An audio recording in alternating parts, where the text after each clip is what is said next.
Hello, everybody, and welcome to another episode of the Project Infinite podcast, the podcast covering the infinite and ever-expanding multiverse of fandom, from movies, comics, TV shows, video games. We got you covered. I'm Rob. I'm here, as always, with Court. And Court, we're going to talk about Iron Man this week. Yeah, late game shot clock decision that I made.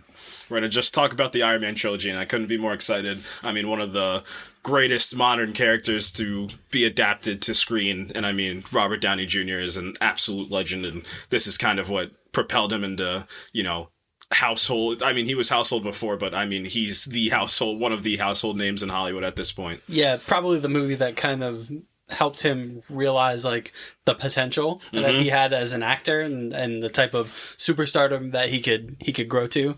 And that journey is kind of a big part of how the first Iron Man movie even got made. It's such we're going to dive into it probably when we talk about the first one, but just what a unbelievable kind of success story the movie is. And not just from Robert Downey Jr. I mean, from a whole litany of things to get it to that place. Yeah. So we're going to talk about that. But before that, we have quite a bit of news to get through. So the first and foremost, when you look at the whiteboard, and the whiteboard, we got Dune news. So this is like Dune adjacent news. So wait. It was Andrew Garfield's birthday. It's Andrew Garfield's birthday. Also on the whiteboard. Yes. The patron saint of the podcast. Yeah. Andrew Garfield celebrated his 39th birthday this past week. So happy birthday. Birthday. We know you're listening, Andrew Garfield. Yeah, happy birthday, AG. We love you. Andy. I know we're on a nickname basis. You call me Court, I call you Andy. It's one of those. So yes, Andrew Garfield, definitely worthy of praise and supremely celebration. Talented Andrew Garfield. Yeah, had himself a calendar year. Oh my gosh. Calendar year is an understatement. Got nominated for an Oscar. Mm-hmm. But they should have had him win. They should have had him win. They should have rigged it. Got nominated for an Emmy. Yeah, they should have rigged it after the incident at the Oscars. And Will Smith really smacked somebody at the Oscars. And he was in Spider-Man: No Way Home. He was what? We can only use that until September 3rd. The worst kept secret in Hollywood was that Andrew Garfield was in Spider-Man: No Way Home. But yes, it is Andrew Garfield's 39th birthday. But after that, we do have some Dune news. Yeah. Some Dune adjacent news. Mm-hmm. So that's still Dune news. The first day at Gamescom this year, which isn't like a huge thing, but it's notable. They do some things for things that are coming. We saw a little bit better look at Gotham Knights, which I'm still lukewarm about and not sure I care about. But there's a Dune MMO being released. It's called Dune Awakening, and I guess it's going to be kind of a survival-based MMO, based kind of in the vein of like a Fallout 76. I guess would be kind of the comp to that, because Fallout 76 is kind of survival-ish, right, as far as an MMO. But I mean, it's cool that they're doing more things with the property, because clearly the film has helped the property enter more of a mainstream kind of thing. Right, there's no deviation from the game to the movie. There's no pulling from the book or ideas that even the 84 Dune would have had. It looks exactly like the movie does. And I mean, to that point, it's just because of the success of that movie. I mean, the look is now synonymous of what Dune is. The feel is now synonymous of what Dune is. And the trailer looked cool. I just don't know how much an MMO is going to play for a mass audience. So yeah, I mean, there's a few that are super duper popular. So I mean, Warcraft is the head honcho. More recently, Final Fantasy XIV is probably the most popular MMO going right now, and that's a game that still continues to sustain a large fan base. So it can work. It's really going to test the power of the property, to be honest with you, to do an MMO based around Dune like that. Yeah. Like an MMO requires a substantial player base to keep going. So don't worry, I'm there. So it's gonna be it's gonna be a nice test for the property, and obviously, like I said, it's just cool that we're seeing Dune being adapted into so many different things. Movies, TV shows, spin-offs, video games now. So it's cool. This is what you need, like in a successful fandom. You need like your spin-offs, your adaptations, your different levels of media. So cool. I'm on board with that. Me too. So Top Gun. Going back to the well. Feels like something that we're never going to stop talking about, but has released on digital at this point. and also my card information was put in this morning, and continues to make some money at the box office. Yeah. It has now surpassed Avengers: Infinity War as the 6th highest grossing film of all time. And I don't know what else to say. We've that said we haven't everything said. we can. What else can we say? There's That's nothing. it. There's nothing else to say. Glenn Powell is cool. Great cast. I don't like. We've said everything. Yeah, because this movie just continues to climb the box office charts. I mean, the only thing I'll say now that there's like, you know, edits online and like clips are being released and, you know, 4K Ultra HD, what I will say is this movie is just, again, it's glorious, and it just, what the digital at home release does, it just adds to the fact that how incredible these movies are. You can watch them in the comfort of your own home. However, there is something about watching stuff in the comfort of your own home that needs to be addressed, and it's the streaming service battle versus the movie theater battle. So, if you want to add on to the fact that this movie made $1.4 million billion. I hope not 1.4 billion, because that's nothing. That's chump change for Hollywood. But it just passed Avengers: Infinity War, which, I mean, could be again another part of this whole idea, but famously Matt Damon was talking about on Hot Ones, as you do, you get the burning questions on Hot Ones, about, you know, the current day of moviegoing and cinema as of today. And a big piece, I mean, I'll talk about it at the end when you ask me what I've been doing, and I just saw Bullet Train, but the movie experience is much different. It's funny because the people that were going to see Bullet Train was not the audience I thought I was going to be with when I saw Bullet Train. It was a lot of older people at that movie theater. And I gotta think that's because younger people don't have any more love for these for the movie going experience. They love the content that's dropping in the movies, but specifically these high VFX action movies, specifically your Marvel movies and your Star Wars movies and your DC movies. But nowadays it just feels like those people are going to be the same ones that are going to continue to watch movies, but it's the movie theater itself feels like a dying art form, and sales are going down for a lot of people. That you don't get your after the fact sales, and the type of content that we're getting is also changing from a movie theater basis, because a movie like Bullet Train, if that came out in like the mid 2000s, would have been just eaten alive, just based on, and I'm going to talk about it at the end, but now it kind of feels like it was like, I don't hear a lot of people talking about Bullet Train. They talked about it the weekend it dropped. I was just like, it was a lot of cameos in that movie. It was a pretty fun, summer, end of summer action blockbuster, but the state of movie going feels supremely different than what it felt before. And I mean, Top Gun's one of I have a fear that it's one of the last times I'm going to feel like that in a movie theater. Yeah, it's possible. I mean, it definitely feels like this kind of, like against the grain kind of theater success. Right. Like it's kind of, I kind of talked about it. I forget which week it was when we talked about this movie and when I brought it up. But the thing that I think made this movie so successful is it has a lot of touch points with a lot of different kind of demographics, and I think that's why it has so much staying power. Right. Is because so many different type of people can go see this movie and enjoy it. Where I do feel like as much money as say like an Avengers Endgame made, there is kind of a cap on that demographic. Right. Where there's a certain sect of people that just aren't going to see it. Where I feel like Top Gun doesn't have that problem. Like, right. You're going to get, people like us who enjoy, the fandom movies and all that. You're going to get people who enjoy just action movies. You're going to get people who just enjoy Tom Cruise. Right. So. And then the last bit of people you're going to get is the people that were fans of the original Top Gun.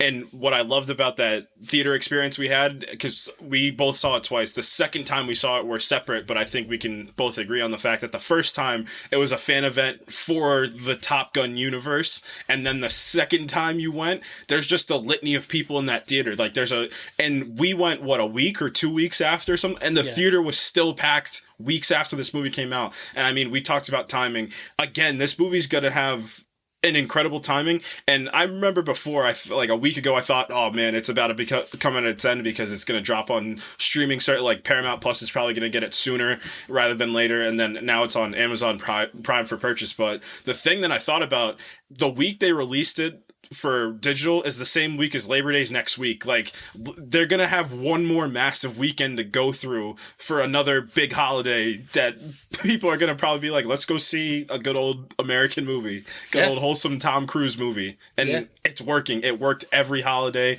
It passed July 4th. It passed. It's gonna pass Labor Day. And there was one more holiday in there.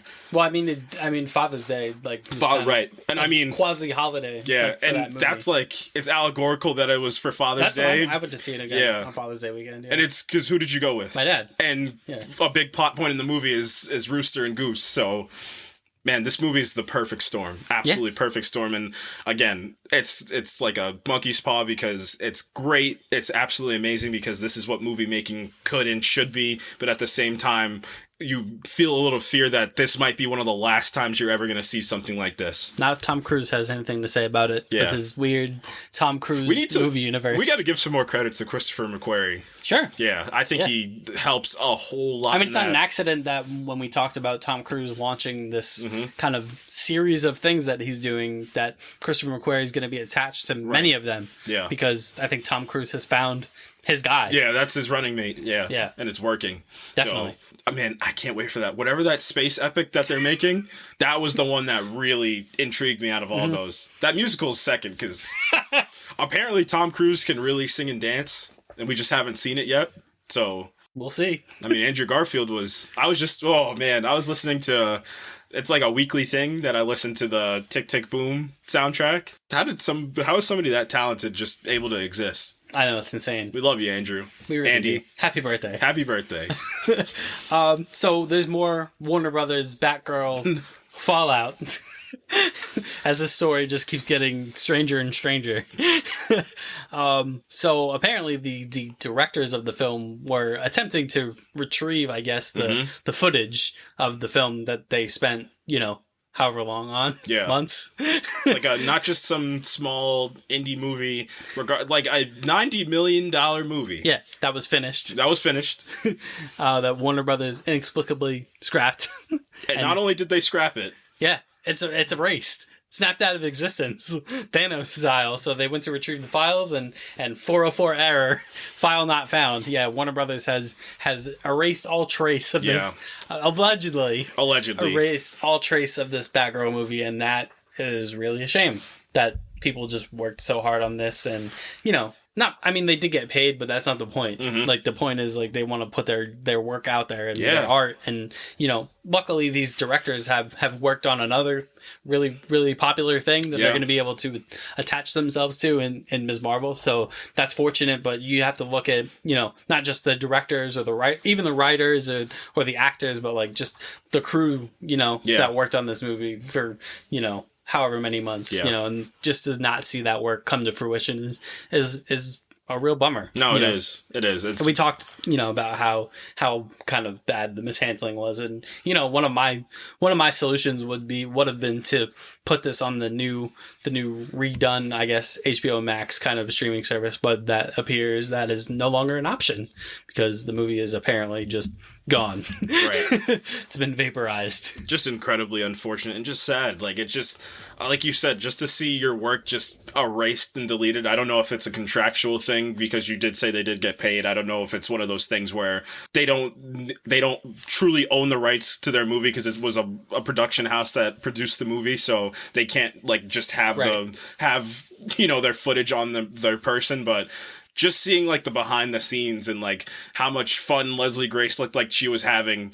We're not going to get Brandon Fraser, man. That's the thing that's killing me. But I really do like the directors that did Miss Marvel and that were doing Batgirl. And I just wished I could have seen some of it. And it's just unfortunate that they got Michael Keaton back. They got Michael Keaton back. And again, we already talked about it when we reshaped the DC universe, that it feels like what the Flash movie was supposed to do. Like, the Flash movie was supposed to come out before this for a reason to get Michael Keaton to be the main universe Batman, and that didn't happen, and now everybody's suffering for it. You wasted Michael Keaton's time. Yeah. Warner Brothers. You don't waste Michael Keaton's time. And then, kind of piggybacking off that, so the Batman Caped Crusaders animated show that was being it was like a think piece kind of collaboration between Matt Reeves, J.J. Abrams, and a few other people, I believe. It was going to be like this Batman noir kind of animated show, kind of gritty, inspired by, in the vein of Batman the Animated Series that Matt Reeves seemed really pumped about. Yeah.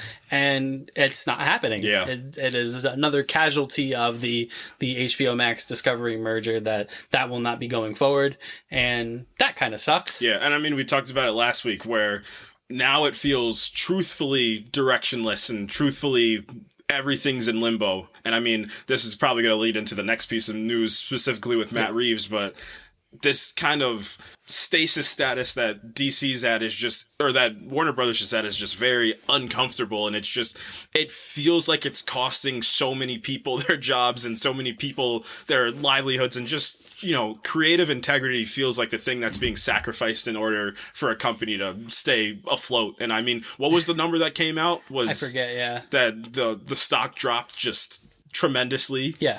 So, yeah, and you know, we talked about it when we talked about the whole merger and all the fallout from it. But Christopher Nolan was ahead of the curve on this whole thing, man. Yeah, he really was. Man, that Oppenheimer teaser goes nuclear. He, you know, I feel like he did catch some flack at the time too. Yeah, for I remember when that happened. I was like, "Where's he going?" Like, this was his house. Like, yeah. I mean, the only other one, if I'm not mistaken, I'm pretty sure Interstellar was Universal before, but I mean, the thing that most of the general audience knows him for is for the Dark Knight trilogy. So yeah, that's Warner Brothers, and him to just leave, especially after Tenet was the last thing he did with them, and he was gone. And I have a feeling he probably knew around the time where they were like, we're just going to start releasing everything on HBO Max after. He's like, nope, we're not staying here for that. Yeah.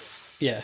And then, you know, like you alluded to, so Matt Reeves has signed some sort of contract with Warner Brothers where he will get first look rights at all the stuff that he does for them, which is assuming that the Batman 2 falls under that umbrella. Yeah, I believe it was said today that he is writing the Batman 2 right now. Yeah, which is good news, but I'm a little bit more optimistic with you on the Batman. I'm optimistic. Yeah, like, it's going to happen. How much did the Batman make? It made it at 100% made a pretty solid amount. And that's on a almost 3-hour movie. Yeah. That was incredible. That was like the borderline of rated R. Yeah. So do not think that movie is going to get canceled at all. I mean, you have the basis for whatever storyline. I mean, the popular thing that people want to see is them go into the wintertime. I mean, spoilers for the Batman if you haven't seen it, but Gotham's flooded, so they want to see that go into the wintertime and have a crack at Mr. Freeze. So, I mean, we talk about journeys, and it's funny that we talk about Iron Man when we talk about a prolonged journey,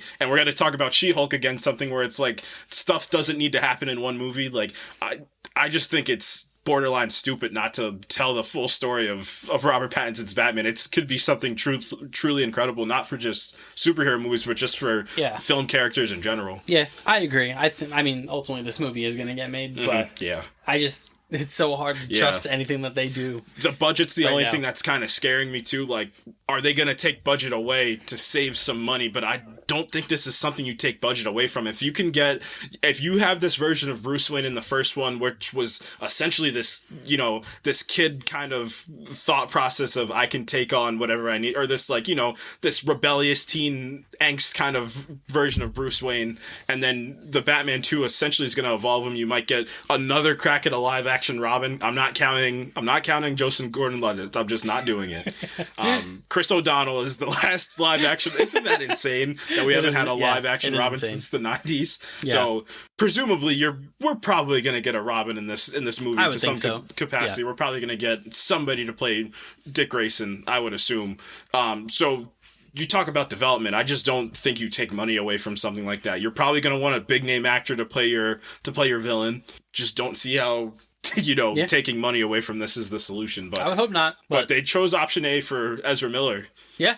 Ooh, maybe we should talk about that real quick. Yeah, I suppose. So, yeah, we talked about last week how Warner Brothers kind of took this 3-track approach to what they were going to do with the ever expanding Ezra Miller situation that was developing, and we scoffed at option A, which was to allow Ezra Miller the opportunity to explain themselves and kind of come out and explain what's been going on, and that's exactly what happened. Ezra Miller released a statement and saying that they've been dealing with several issues, which we kind of figured, and that they're seeking help, and that's pretty much the gist of it. I mean, that's the best you can do.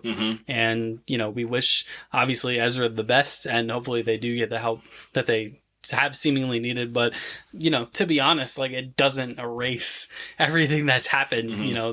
There have been things that have happened that, in my opinion, go beyond the scope of just like mental health problems. And I mean, I do have a bit of like mental health related news, like segueing like from that, but like there's like some criminal stuff going on here that I don't think like an I'm sorry kind of covers. Yeah. And to, go farther to that point, it's the apology, but it's the fallout of trying to do a press tour for this movie. You can't not have your star for a full press tour of a movie. You just can't do that. Right. Especially something like The Flash. Like, this is a huge budget IP. I mean, this movie costs $200 million, and you're just not going to have your star at the premiere, at press junkets. I understand maybe some press junkets, but you just can't market this movie without the person that's playing two versions of the character, not just one in the movie. It's just not a stroke of genius, and again, it just stays to question the state of where Warner Brothers is at right now.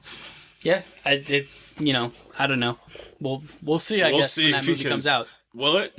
I don't know. Who knows at this point? Because if $90 million is nothing to them, then don't say $200 million is something to you. Just scrap it if that's the case. Right. Start over. Yeah. Start over. Start over around Pattinson's Batman, maybe. Yeah. I think that's a phenomenal idea at this point. You can even do, stuff with Aquaman. Jason Momoa is not problematic. No, Jason Momoa's been cool.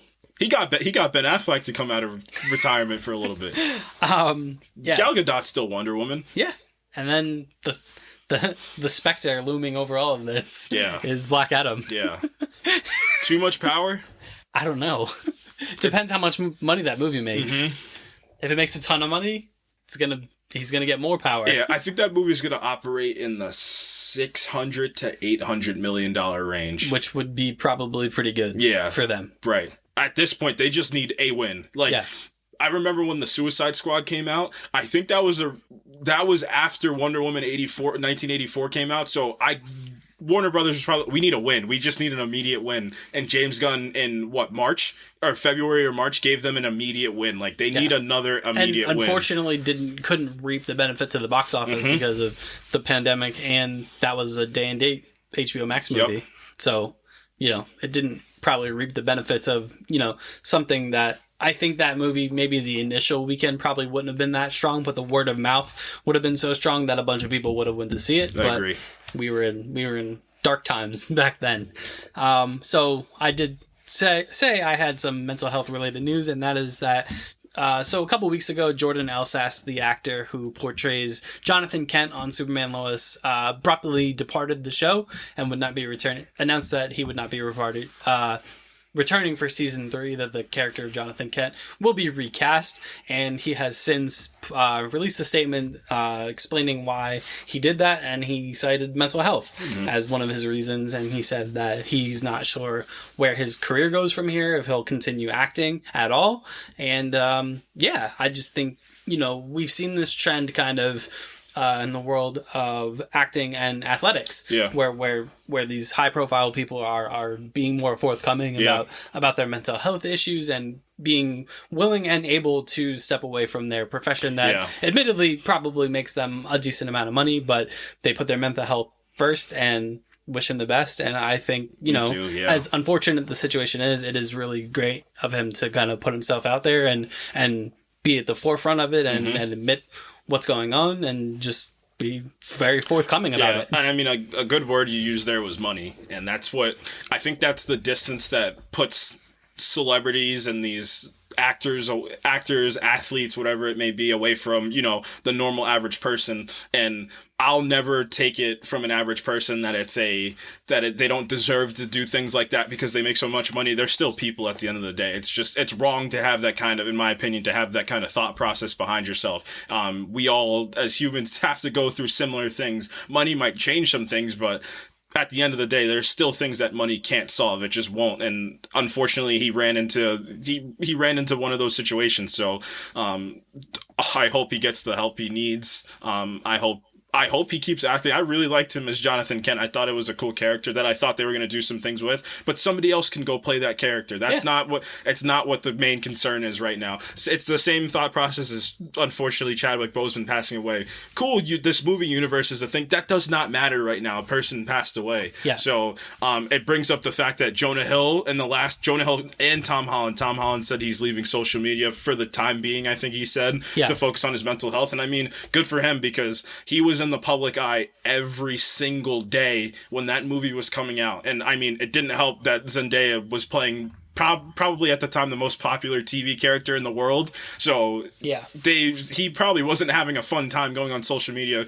comparing him to two people just, unfairly. These two people that don't exist in real life. And then Jonah Hill also, because I remember those press junkets specifically for like Superbad, like always talking about like his weight and being like the big funny guy. And like, for me, I really love Jonah Hill because he's such somebody that's ingrained in film. I mean, he directed the mid-90s, which was one of my favorite movies over the last, what did that come out, 2017 or 18, the last 5 years? That movie's incredible, but like, there's things beyond these people's physical appearances and what they do in the movie. It's just more important, and at the end of the day, that more important thing is life. So. Yeah, and I also think about, the most recent Olympics with Simone Biles. Yeah.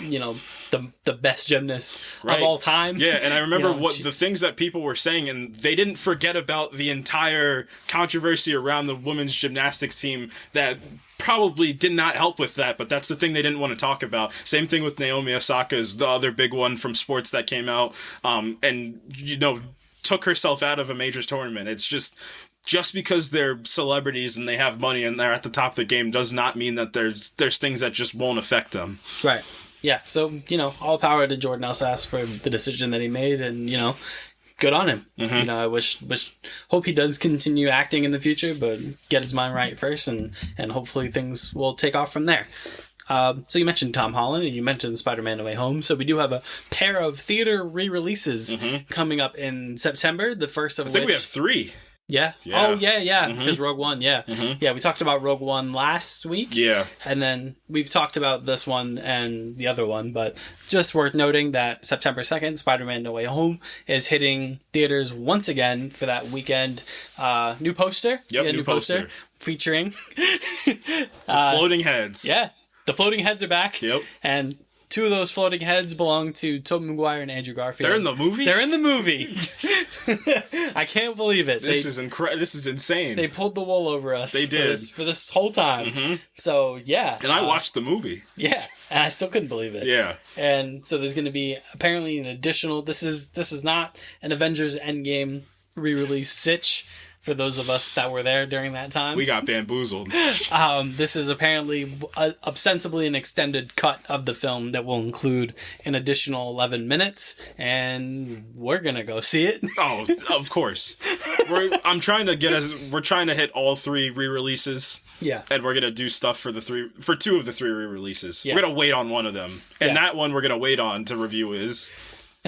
Avatar. Yes. So Avatar was announced today is going to be coming out on September 23rd. It's going to be in 4K, so it's been upscaled. Oh my gosh. It's been upscaled, so that's coming out September 23rd. I'm actually very curious to see how that does. Yeah, I wouldn't be surprised if it doesn't do incredibly well, or doesn't do well at all. But I think that's more just to get people's minds reactivated on Avatar. Yeah, I think that's because accurate, again, we talked about it. This bad boy that's Avengers Endgame. Avatar was the original version of that when that came out, or Top Gun Maverick. Like, this was Avatar when it came out. Avatar, and I remember because I was what in like I think I was in elementary school or something, or in like middle, whatever. Like, I just remember like Avatar was the thing when that came out, and like it was just on in my house constantly. Like, it was just this big phenomenon that I can't wait to see that magic recreated in December. Not unless Shazam has anything to say about it. Yeah, so that's going to be fun. So before Game of Thrones House of the Dragon premiered, we got a little sizzle reel of what's coming up on HBO Max in the next year. And one of those things that they spent a quite bit longer of time in the sizzle reel was we got a first real look of The Last of Us. Featuring Bella Ramsey and Pedro Pascal. And man, oh man. So... I'll clear out a little bit. The only thing I want to say is I will be playing the re-release of Last of Us because that game came out again when I was younger, so I don't have too much of an emotional connection to that game. And I mean, you're the gamer amongst the two of us comparatively, so I'll clear out to let you talk about it. I just wanted to say it looks so it looks good. sensational, yeah. Yeah. Just that they open up with that first shot of them walking in the snow, and you see like the back shot of Joel, and then you see some like sizzly action bits with Bella Ramsey's Ellie kind of talking over it.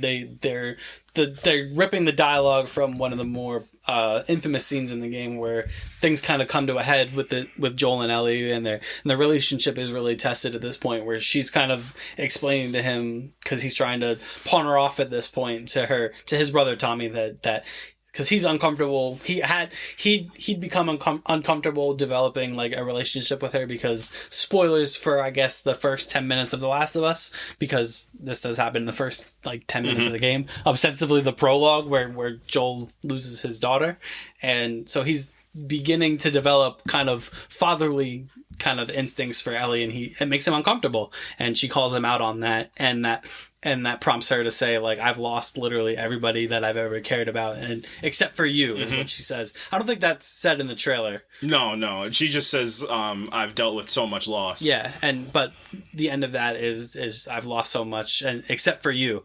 And then he says the line, "You have no idea what loss is," and that's the first thing that we hear Pedro Pascal's take on the character say from this little sizzle reel, and boy, if he doesn't sound just like Troy Baker. I was stunned. I knew Pedro Pascal was going to obviously do a good job. I didn't know what kind of tack he was going to take with the voice, but boy, he sounded just like Troy Baker, in my estimation. People had issues, I guess, with the speed of the delivery compared to the game, but that doesn't bother me at all. I wouldn't want him to say every single last line like the game. No, the cadence should not be the exact same. So that line made me just so excited for this show. Yeah, I just love that opening track of them walking in the snow. Like, it feels very like video game-esque, like just but not in a hammy way. Right, like it feels organic to like filmmaking, but it felt like I was being immersed in this Last of Us universe that you have memories for. So there was just, it's one of those things. I forget what we talked about it for. That where it's just, you just got a feeling about it. This is one of those things you just have a feeling about. Yeah. I think I have high hopes for this show. I think it's gonna come off. And it said coming in 2023. I would assume this is gonna be like the next big thing for HBO. Because if they're canceling everything, then this is probably, what did you said, 2023? So I'm going to probably date this around I'm going to say maybe September, October, November time, maybe next year. I think this would probably play well as like around Halloween-esque, even though it has nothing to do with it. I think Halloween would help. Yeah. But yeah, I just think the winter time, that kind of aesthetic might be a little bit cooler for the show to release at. The fall time, maybe. Yeah. Just like the House of Dragon.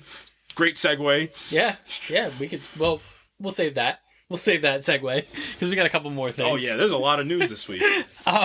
So we got a first poster for Across the Spider-Verse, and we got Miles fighting Spider-Man 2099. Voiced by Oscar Isaac. And it's a cool looking poster. Yeah, it is. You know, definitely captures the vibe of what Into the Spider-Verse did. So, I mean, we talked about our anticipation for this movie and the series of movies too that they're going to be releasing. So, and then we got confirmation that Scarlet Spider is going to be also in this. So Ben Reilly is going to be in this movie. You think he's going to be voiced by Jake Johnson? Ooh, probably. I would hope they would do something like that. Because he's a clone. Because he is a clone. The only thing I'll say is that Peter Parker and Peter B. Parker is Chris Pine and Jake Johnson.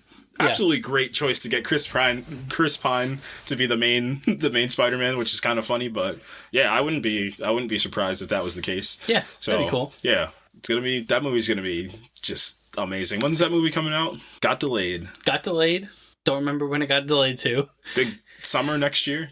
That sounds right. Because it was supposed to be October this year. Yeah. Because it was supposed to release on my birthday. Yeah, that sounds right. I think July. July sounds right for some reason. Yeah. And then so Dragon Ball Super made $21 million. took number one at the box office this past weekend. Overtook Bullet Train, which was number one last week. I saw it. Yeah. How'd you like it? I liked it. I liked it quite a bit. It takes there's no Goku in this. No Goku. I mean, he's in it for like 5 seconds or like 5 minutes. Should we say the thing about me? Should we ask the people? The Piccolo thing? Yeah. Look, if you enjoy Piccolo, you'll enjoy this podcast. You'll enjoy this podcast because my man Court's got the big Piccolo energy. Not the Piccolo energy. I thought you were just gonna say the voice, the whole energy. The energy and the voice. Give me a Piccolo line and I'll say it. Oh Jesus, I can't pick one off the top of my head. Give me a cool Piccolo line. I'll deliver it. Come on, man. You can't put me on the spot like this. Just give me something, anything. It doesn't matter. I did see the movie over the weekend. You did. He said some things. He said something. He gave some motivational speech to Gohan at some point. Gotta give me like a one sentence. Ah, man. Shoot. You can say how come I can see his sound effects. How come I can see his sound effects? Perfect. Nailed it. Because he gets hit by a guy in the film and he can see the sound effects. Batman 69 style. Are you telling me that I should play, hey, Hollywood, I'm putting my hat in the ring for any future American dub of Piccolo. So hire me and I'll do it. But yeah, that movie was pretty good. It was a Gohan Piccolo centered Dragon Ball movie. Nice. Which was cool because for those who follow the Dragon Ball universe, Gohan has been hard done by the creators over the last decade because he was being positioned as the successor to Goku, and then people were like, "Nah, man, we really like Goku." So then they kind of shelved Gohan for a bit and made him a nerdy kind of retired from fighting, and then this movie brings him out of that and puts it back in the forefront, which was cool. I enjoyed that movie a lot. Much like Top Gun Maverick. Yes, definitely. Wait, who did he help? Who did Piccolo help? Gohan. And Gohan is who? Goku's son? And Rooster and maybe is this Dragon Ball movie just Top Gun Maverick? Piccolo is very Tom Cruise Maverick. He's past his prime, but he gets some new skills during the movie. And he has to teach. Yes. Even though he doesn't really want to. Interesting. Yeah. And then the last bit, which isn't really news, but we did have a pair of premieres over the last week, so we're gonna kind of volley back and forth.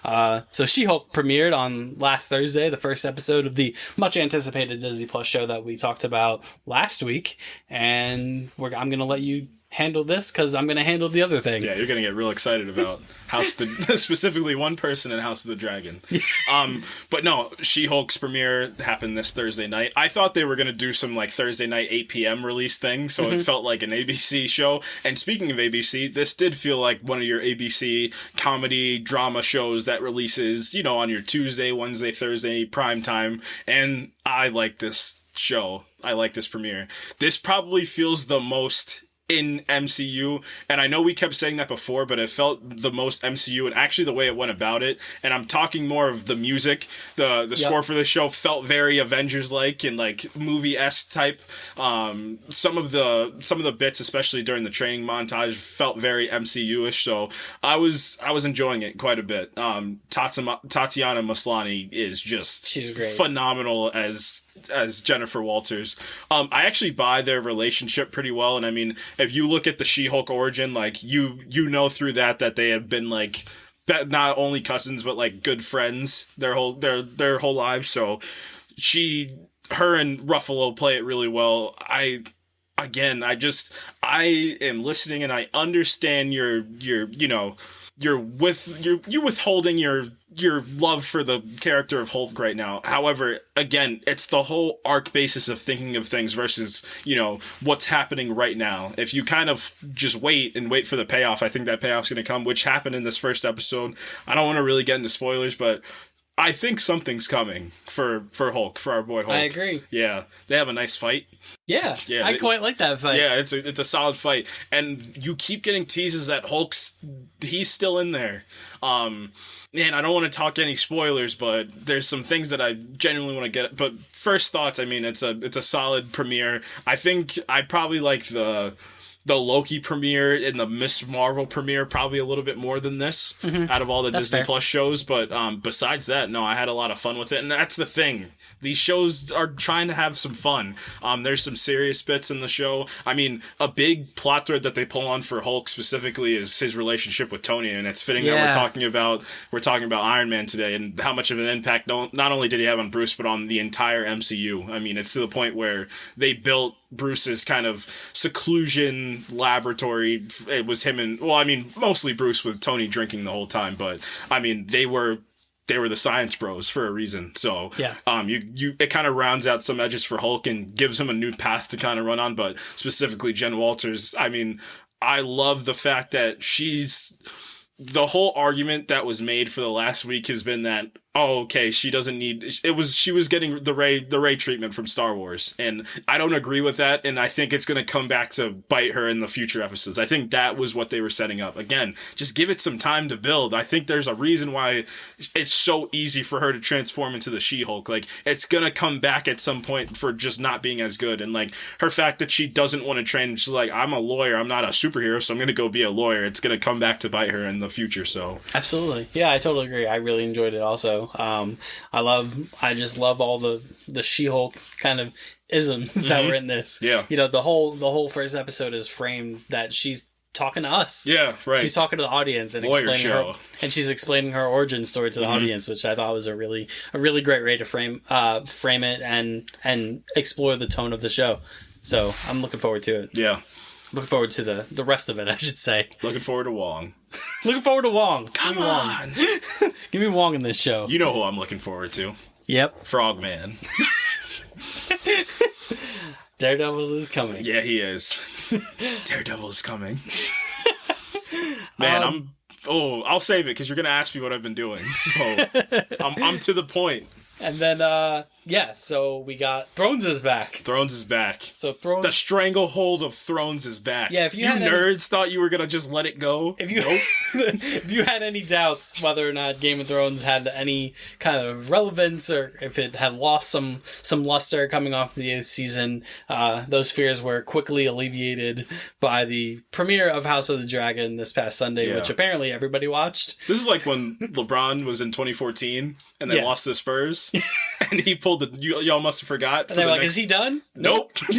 Nope. So, so apparently this shattered all sorts of records for HBO in terms of viewership. There was that infamous video on Twitter of an entire apartment complex watching House of the Dragon at the same time. And that's what it felt like. Yep. That was how Game of Thrones was every week, probably from season 3 onward, culminating in the final season. That Game of Thrones was an event that you had to be there for every Sunday, and House of the Dragon met the moment. I loved it. It was great. It gave me very early season Game of Thrones vibes. It established a bunch of different characters that you're probably going to have to watch the show with subtitles to figure out who's who, and the politicking, the family drama, which was really the crux of what made Game of Thrones so popular beyond the fantasy elements and the magic and the dragons. There's dragons. We got 2 dragons in this first episode. Cool. So, 2 pretty good looking dragons, which was pretty cool to see. And then, before I get to the performances, the first thing, it was just cool being back in this world that was familiar but different, because House of the Dragon, they give you a fun little framing prologue for like casual viewers. It literally says, the Targaryen dynasty, yada yada yada yada.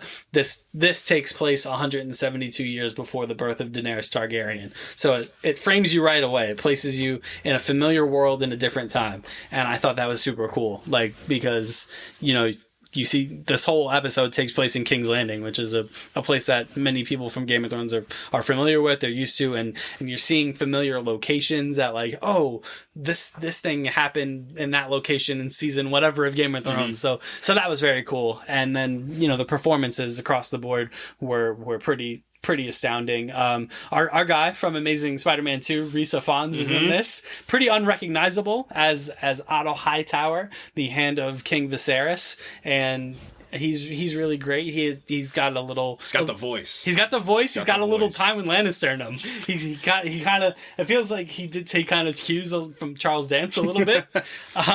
What if we? But guys, hear me out. We all want this Iron Throne, but what if we were all lizards? Nope. Oh man, he is Risa Fons. I knew it. So, guys, I just don't think this is a great idea.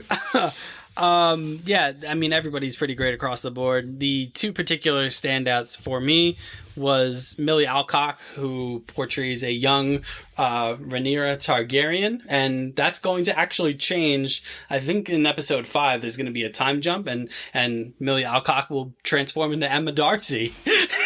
And Emma Darcy will finish season 1 as Rhaenyra Targaryen, but Millie Alcock was really great as the young Rhaenyra Targaryen, who kind of is the point of view kind of quote unquote main character, because after all, this is a Game of Thrones show and there's heaps of main characters. Mm-hmm. But she did a really good job of carrying kind of that burden of being the princess of a family but not the chosen one, because the whole first episode revolves around King Viserys' wife being pregnant, and he's hoping for a boy because that's who he needs to pass his throne to, because he does not want to pass it to his brother, Daemon Targaryen, who is just unbelievably portrayed by Matt Smith. Yes. Matt Smith's on the whiteboard now. Yeah, Matt Smith is sensational. They finally cast Matt Smith in a role where he can be a smarmy dickhead. Yes. And he's great. Would Matt Smith make a perfect Mephisto? Yes. You know who, better yet, because Mephisto's never going to get made because of you just can't probably have the devil in a Disney property. Matt Smith would probably make a perfect Nightmare as well, if you wanted to do that for Doctor Strange. Yeah. I mean, he can do it. I mean, it's Game of Thrones, so it's more complicated than Daemon is just going to be the villain. Mm-hmm. Like, I think he's called the Rogue Prince in the novels and stuff. So I think there's going to be flip-flopping. There's going to be, it's like I said, it's Game of Thrones. Like, you feel one way about a character one week, and then the next week they do something and you're like, maybe I don't quite feel that way anymore. And I do get that kind of complexity from the Daemon Targaryen character, a character that George R.R. Martin has said is his favorite Targaryen that he's created. And Matt Smith is our favorite. So I'm looking forward to next week. Next week we're gonna. They announced that next week they're gonna unveil the title sequence. Because this episode did not have one. Amazing. They did play the traditional Game of Thrones theme at the end of the episode. Okay. During the credits, which was neat. So they're unveiling the title sequence next week. Nice. Obviously, Game of Thrones, maybe the most infamous title sequence in television history, perhaps. Yeah, it's probably that and Breaking Bad are probably like the two most synonymous ones. Yeah. So it's going to be real interesting to see what they do. And I had reservations and then was slightly getting more excited as things were being said, particularly by George R.R. Martin, and it didn't disappoint. I was really happy with it. Awesome. I'm glad to be back in this universe, and I'm glad that so many people are as well. It feels like this show is just going to gain momentum as it goes, and next week it'll be probably just as big. And Sunday nights are going to be an event. They're back. Sunday nights are going to be an internet event for Game of Thrones fans. So if you don't want to get spoiled, you don't want to see anything, stay off Twitter because people are going to be engaging in that active conversation. Right. So the memes are going to be back. The memes are back. The memes are already great. Yep. So yeah, I'm looking forward to it. Let's talk a little Iron Man now, shall we? Man. It's RDJ, baby. Yeah, what a story. So story is actually quite adept for this. Yeah, so because we're covering the whole trilogy, we're not going to go beat for beat through the whole thing. It's a lot of movie to talk about. It's too much movie to talk about. He's got heaps of suits in the third one. So we're just going to talk about, I guess, just general thoughts on these movies and the vibe and what they meant to this universe, what they meant to the fandom, and what it meant to movies. And just, man, what the load that was placed on this man's shoulders to build this universe. Yeah. And not just him, but the cast and crew, Jon Favreau, who was maybe not the person that people expected to launch Elf the Marvel director to launch the Marvel Cinematic Universe. But yeah, so let's get into it. Iron Man 1, a lot of backstory on this movie that we've maybe talked about a little bit before. Was, you know, Marvel was in a real bad way in the 90s because comics weren't great in general. And maybe they shouldn't have done the 90s grunge age, but hey man, we got Venom. We got Venom out of that. And we got Spawn, and we got, what was that? Wasn't there like an extreme version of Wolverine? Well, I mean, it came out of all the Age of Apocalypse stuff. Yeah. We got extreme versions of everybody. Yeah. Everybody got an extreme version. So yeah, comics weren't doing great. Marvel in particular wasn't doing great. They were running out of money. They were running out of stuff. So they got real down on their luck, and they had to sell a bunch of properties. They did a mass warehouse cleaning, and they said, "Here you go. You get a property. You get a property." So obviously we know where these all went, pretty much. X-Men and Daredevil and Fantastic Four went to Fox. Hulk went to Universal. Is still there.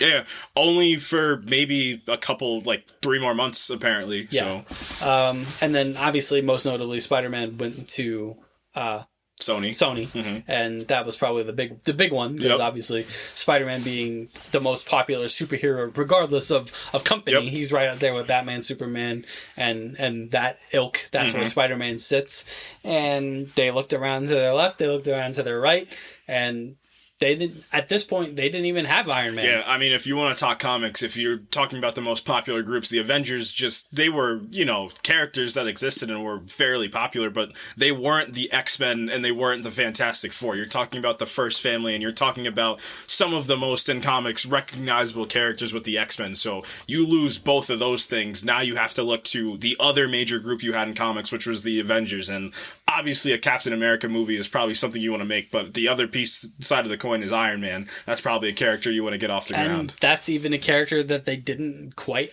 have. They Universal had him for a while. Fox had him for a while. New Line Cinema had him for a while. Yep. And this was all during the 90s, and all these different movie studios were trying to come up with concepts for a film. They couldn't crack it. Stan Lee even had his hands in writing a couple of scripts for Iron Man films. Nobody could quite crack it. Nicolas Cage apparently wanted to be attached to the role. Infamously, Tom Cruise was going to do one in 1998. That never got off the ground. And then this property just kind of circulated across all these movie studios before Marvel in 2005 was like, hey, we're going to launch our own movie production company. And the other movie studios were like, you can have Iron Man back because we can't crack this. Yeah. Nobody knows who he is. People think he's a robot. Yeah, nobody knows who he is. Nobody cares. He's not a household superhero. Yeah. Until. Hilarious. So, yeah, so Marvel Studios, in its infancy, gets the rights to Iron Man. They're like, well, it's all we got. So let's go ahead and try an Iron Man, shall we?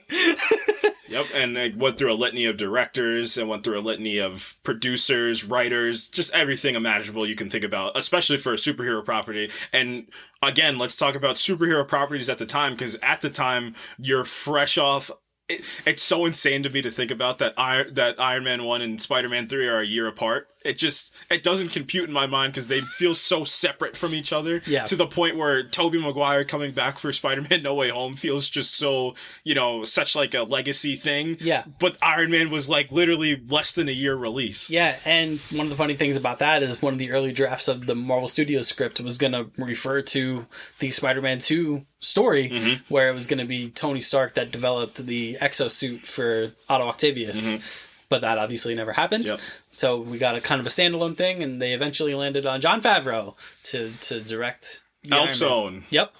And he was trying to crack the story for quite a bit. They were trying to figure out who the villain was going to be. Was it going to be the Mandarin? They were like, the Mandarin's too fantasy. Yeah, which brings up, there's two pieces to that Mandarin story, which one of them's just understandable, the other one's very unfortunate, which we'll get to when we talk about Iron Man 3. Yeah, and then the other piece of it was who is Iron Man? Who's it gonna be? So, I mean, Favreau was going to go. Apparently, Sam Rockwell was the leading man. It was going to be Sam Rockwell. I would see Sam Rockwell as Tony Stark. Sure, and I mean that's 100%. Or 99% the reason that he is Justin Hammer in Iron Man 2 is because he wasn't Tony Stark. Yeah, so Sam Rockwell was looking good. He had the inside track, and then Robert Downey Jr. screen tested, and Jon Favreau was like, "There he is. He is Iron Man. He is Iron Man. It's got to be in the movie, in the history of Hollywood, got to be one of the most, synonymous with the character you play, right? It's got to be, who do we got? We got Arnold Schwarzenegger as the Terminator. You got Robert Downey Jr. as Iron Man. Who else you got? I would say Harrison Ford. Harrison Ford as, you can pick Indiana Jones or Han Solo. Both. Yep. I would also say Mark Hamill, Luke Skywalker. Yeah, you could probably put Keanu Reeves as Neo on there, but yeah, if you want to talk about like the upper echelon of that, Robert Downey Jr. might, for me, I don't know. I feel like he might be the one where like his character that he played is the guy that he is. Yeah, and Jon Favreau alludes to that because Robert Downey Jr., obviously Marvel Studios had a lot of pushback to this decision by Jon Favreau because Robert Downey Jr. at the time was not at his lowest, but still quite problematic. Yeah. In terms of, his personal issues and all those other, and maybe we shouldn't make fun of Ezra Miller. And he was kind of maybe working his way back up. He did Zodiac alongside Mark Ruffalo. Yep. And Jake Gyllenhaal. Yeah. So it did feel like he was kind of on an uptick, but still Hollywood major studios didn't really want to touch him. Maybe not as your leading man. Leading man for your first movie from your movie studio. That if this doesn't work, your company is probably going out of business. Yep. And then all those rights are going to be just everywhere. Yeah, that's it. Marvel Studios is dead. That's the crazy thing about this. Yeah. If Iron Man flops, Marvel Studios is dead as we know it. Yep. Done. And DC might reign supreme today. Yeah. You ever think about like the butterfly effect way of thinking it? Like, what if DC's like, all right, well now we don't got to contend with nobody else. We're gonna build out this Christopher Nolan Batman universe and make whatever that Man of Steel movie is canon to it. It's crazy. It's crazy. Well, but Jon Favreau, to his credit, would not budge on Robert Downey Jr. He said, "Nope, this is my guy. This is Iron Man," and we filled the cast around him. We got Gwyneth Paltrow. By the way, it should be noted, Robert Downey Jr. made a paltry sum of $500,000. He's rich. To play Iron Man in Iron Man 1. Fast forward to Avengers Endgame, where he made around $20 million. Yeah, the joke that was floating around the internet after Endgame was that good thing they killed him. That's why Marvel Studios killed him, because he was making too much money. He made the most money on Spider-Man Homecoming, if I'm not mistaken. He was the highest billed actor on that movie for 8 minutes of screen time. Sounds right. Yeah. He was the second, I believe. He might have even been third. I'm not sure how much Jeff Bridges made for this movie, but he was definitely behind Terrence Howard, who was the top paid actor on this set. I mean, Terrence Howard was working in the late 90s, early 2000s. Terrence Howard was extremely active in Hollywood. So, and he probably, I'm not going to lie, and I think he had an interview where he talked about this. He was promised War Machine was going to get its own franchise inside of the MCU. Yeah. So he obviously portrays Colonel James Rhodes in this first movie, and he's quite good in this. I like their dynamic together. Yeah, it's what they have is it's much more head bunny, but it's you know what I feel? I feel a lot of love between the two of them, like past love between the two of them. It's something that I like Don Cheadle for different reasons, if that's a good way to put it. Like I think Don Cheadle plays a little bit more as the military guy for me. Like he feels a whole lot more cut and dry, like military guy that gets this exosuit that's able to that watches his rich friend that he knew when he was younger, just be a playboy while he has to be this military guy, where Terrence Howard it almost feels like he has a slight bit more freedom to be Terrence Howard as James Rhodes. Well, I like that first kind of scene where obviously the thing happens and the inciting incident happens and he's rescued by Rhodes, and Rhodes goes, next time you ride with me.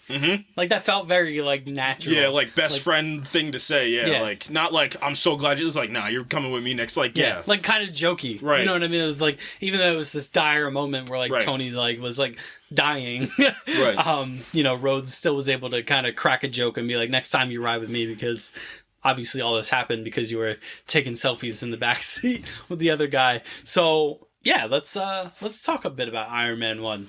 It still holds up. Yeah, it still holds up. The movie physically looks incredible. It's the best suit. It's the best.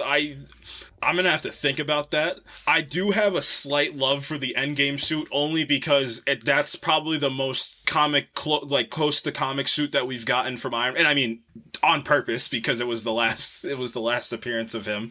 But it looks incredible. I mean, the CGI holds incredibly well, to the point where it's one of the better looking CGI movies, if not one of the best looking CGI movies of the MCU. I mean, I always go to the second act of the movie fight scene where he finally suits up as the Hot Rod Red and Gold Iron Man. That suit up, man. It's maybe the best.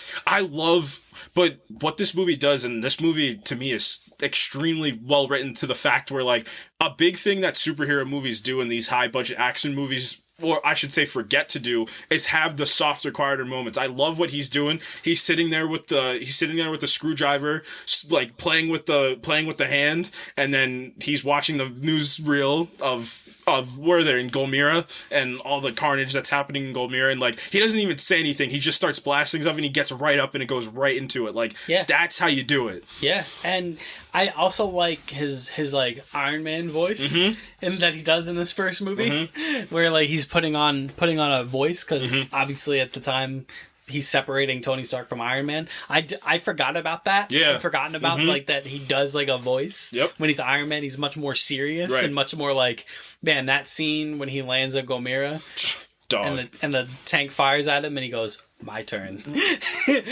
It's as tropey as the hero walks away from the explosion shot is.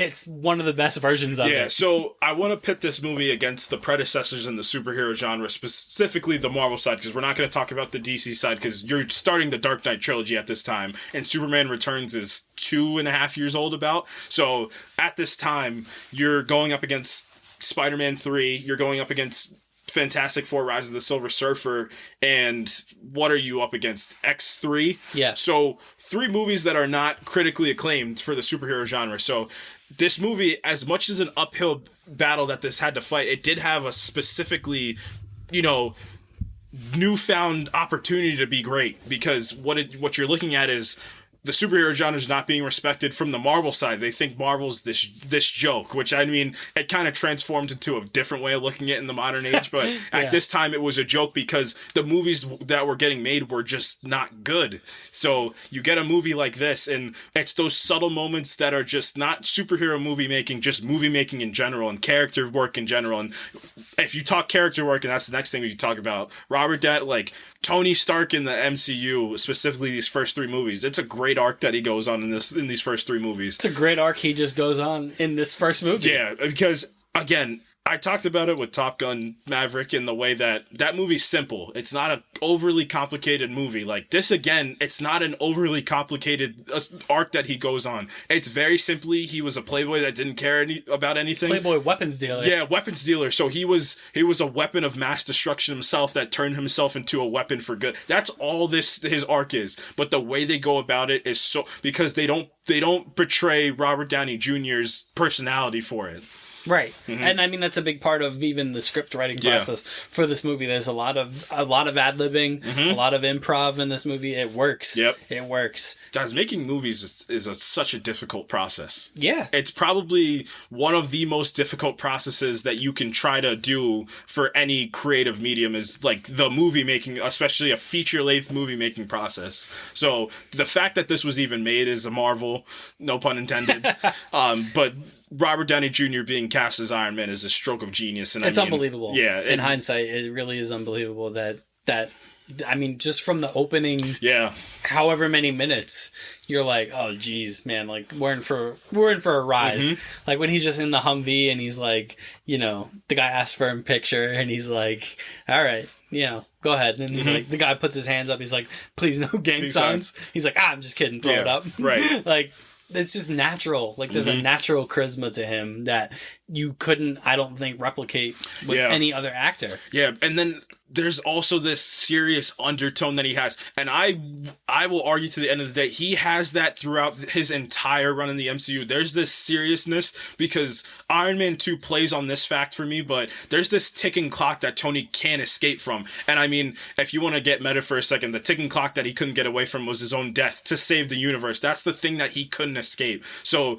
Iron Man 2's, the plot specifically revolves around it, but what I love about it in Iron Man 1 is, like, there's something that's just itching at him that he can't get to, and his way of dealing with it is, I need to do, like, I saw the weapons I had kill people, kill children, like, I need to kill my friend. Kill my friend. Like, I need to atone for my sins. Like, this is, and then, that's what this is. Yeah, that's and then 100% what this is. Right, and then once you get into the later days of the MCU, like, now what I'm gonna do, I build an armor for myself. I'm gonna build an armor for the world, and then getting the Civil War, like, we need to be checked for what we do, like, and then getting to Endgame, like, it's funny because, you know, in Civil War kind of revisits the Iron Man 2 angle of how Iron Man 2 opens when Congress is like, don't you think we should have like a right to say what you do and don't do with this Iron Man suit? And Tony very, very defiantly says, it's mine. Yeah. You can't have it. Right. And what's incredible about looking at it that way is it's the radicalization of what happens, because Iron Man 2 specifically deals with somebody that's possibly as smart as him and has a similar mirroring for the father and son dynamic, getting that power, which Armor Wars is going to deal with in the future. Same thing, a radical thing with making Ultron happen to get him to that point. That's character development. That's exactly what that is. Yeah. Your characters are changed by events that happen to themselves. Yeah, and I mean, he throughout the MCU references the events of Iron Man 1, how he was like, you know, because people always try to throw back in his face that he was a weapons dealer and he was a weapons manufacturer. He's like, yeah, but I've been trying to atone for that for the last X amount of years. Right. Like, that's what I've been doing. Yeah, and one thing I'm loving about this MCU rewatch is how it's funny. I thought this was going to happen with Captain America more. Iron Man's arc is so poetic. Like, you know, like those tropey callbacks that you get. He has the most organic versions of that up until his death in Avengers Endgame. Like the laying yourself down on the barbed wire so the guy can crawl over you, like that plays so much better on this rewatch, thinking about the sacrifice he makes for the universe. Like, just those little things going about itself is what makes him truly great. Yeah, and he 100% carries this film because you do get Jeff Bridges as Obadiah Stane, Ironmonger. It's a pretty entry level villain. It's nothing special, but you know, Jeff Bridges is he's fine. That's what the saving grace for, and I mean, to say something about the movie that I didn't love, I mean, it's that this movie starts the trope of the MCU villains of it's one of two things. It's one, they're a cut and paste of what the hero is, they're a dark mirror, or two, they're just kind of forgettable. The only reasons that Jeff Bridges is memorable, because it's Jeff Bridges, one, and two, because it's the first villain in the entire MCU, but still doesn't hold up well enough against... I don't think any of the Iron Man villains are particularly memorable. And the most... by far disappointing one is the Iron Man 3 twist. It's the most disappointing, and it's the most, like, I'm, like, disappointed in Marvel Studios that they had the thought process going into that, and we'll get into it because it's sad how they thought, because we found out that what was her name, whatever his love interest was in 2000, we found out she was supposed to be the main villain of that movie, but Marvel's like, no, we're not going to do that because we're not going to sell enough toys if it's a female villain lead. It wasn't just that, but also the who was the actor that portrayed Aldrich Killian? Oh, that's why can't I remember? Shoot. Give me a second. I'll find it. Guy Pearce. Yeah, Guy Pearce. So that was apparently Guy Pearce's idea. Yeah. Was to make Aldrich Killian the Mandarin. And they were just like, yep, sounds great. Yeah, come on, Shane Black. You're better than this. Yeah, you're smarter than this. Yeah, so Iron Man 1 is 100% carried by Robert Downey Jr. So what's the plot to Iron Man 1? What happened? We kind of covered it. Did we? Yeah. We covered the first half. Tony Stark, notorious weapons dealer, travels to Afghanistan to show off his new weapon, the Jericho missile, and then kaboom, terrorist attack. The 10 Rings, as we come to find out, it's the 10 Rings, and they attack. They kidnap Tony Stark, and they're like, "You build us a Jericho missile, or we're gonna kill you, Tony Stark." And he's like, "I'll build something, all right." He enlists the help of Yinsen, his moral compass, and he's like, "Yinsen, you're gonna help me build a weapon to get out of here." And Yinsen's like, "I can help you build a weapon, but we're gonna build you as a man too." Yeah, and then who's the better inspirational force, Yinsen or Dr. Erskine? It's probably Yinsen, because he managed to convince Tony Stark to be a good person. I was right, because Captain America was already a pretty decent person to begin with. Only reason I say decent, because he was indecent during that USO tour we found out in She-Hulk. And then he builds an Iron Man suit. Yeah. He is Mark Iron 1. Man. He is Iron Man. Cool. So cool. Mark 1 has a flamethrower. It's got a flamethrower. Oh, that sequence is so well. But this movie's shot pretty well for a superhero movie. It was shot just really... it's just smart the way it goes about it from Jon Favreau. So great job.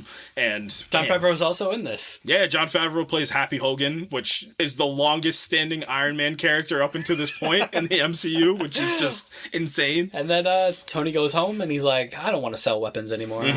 I want to change Stark Industries into like an energy company. Yeah. We're going to reinvest in arc reactor technology." And Jeff Bridges is like, "You're going to what? Absolutely not."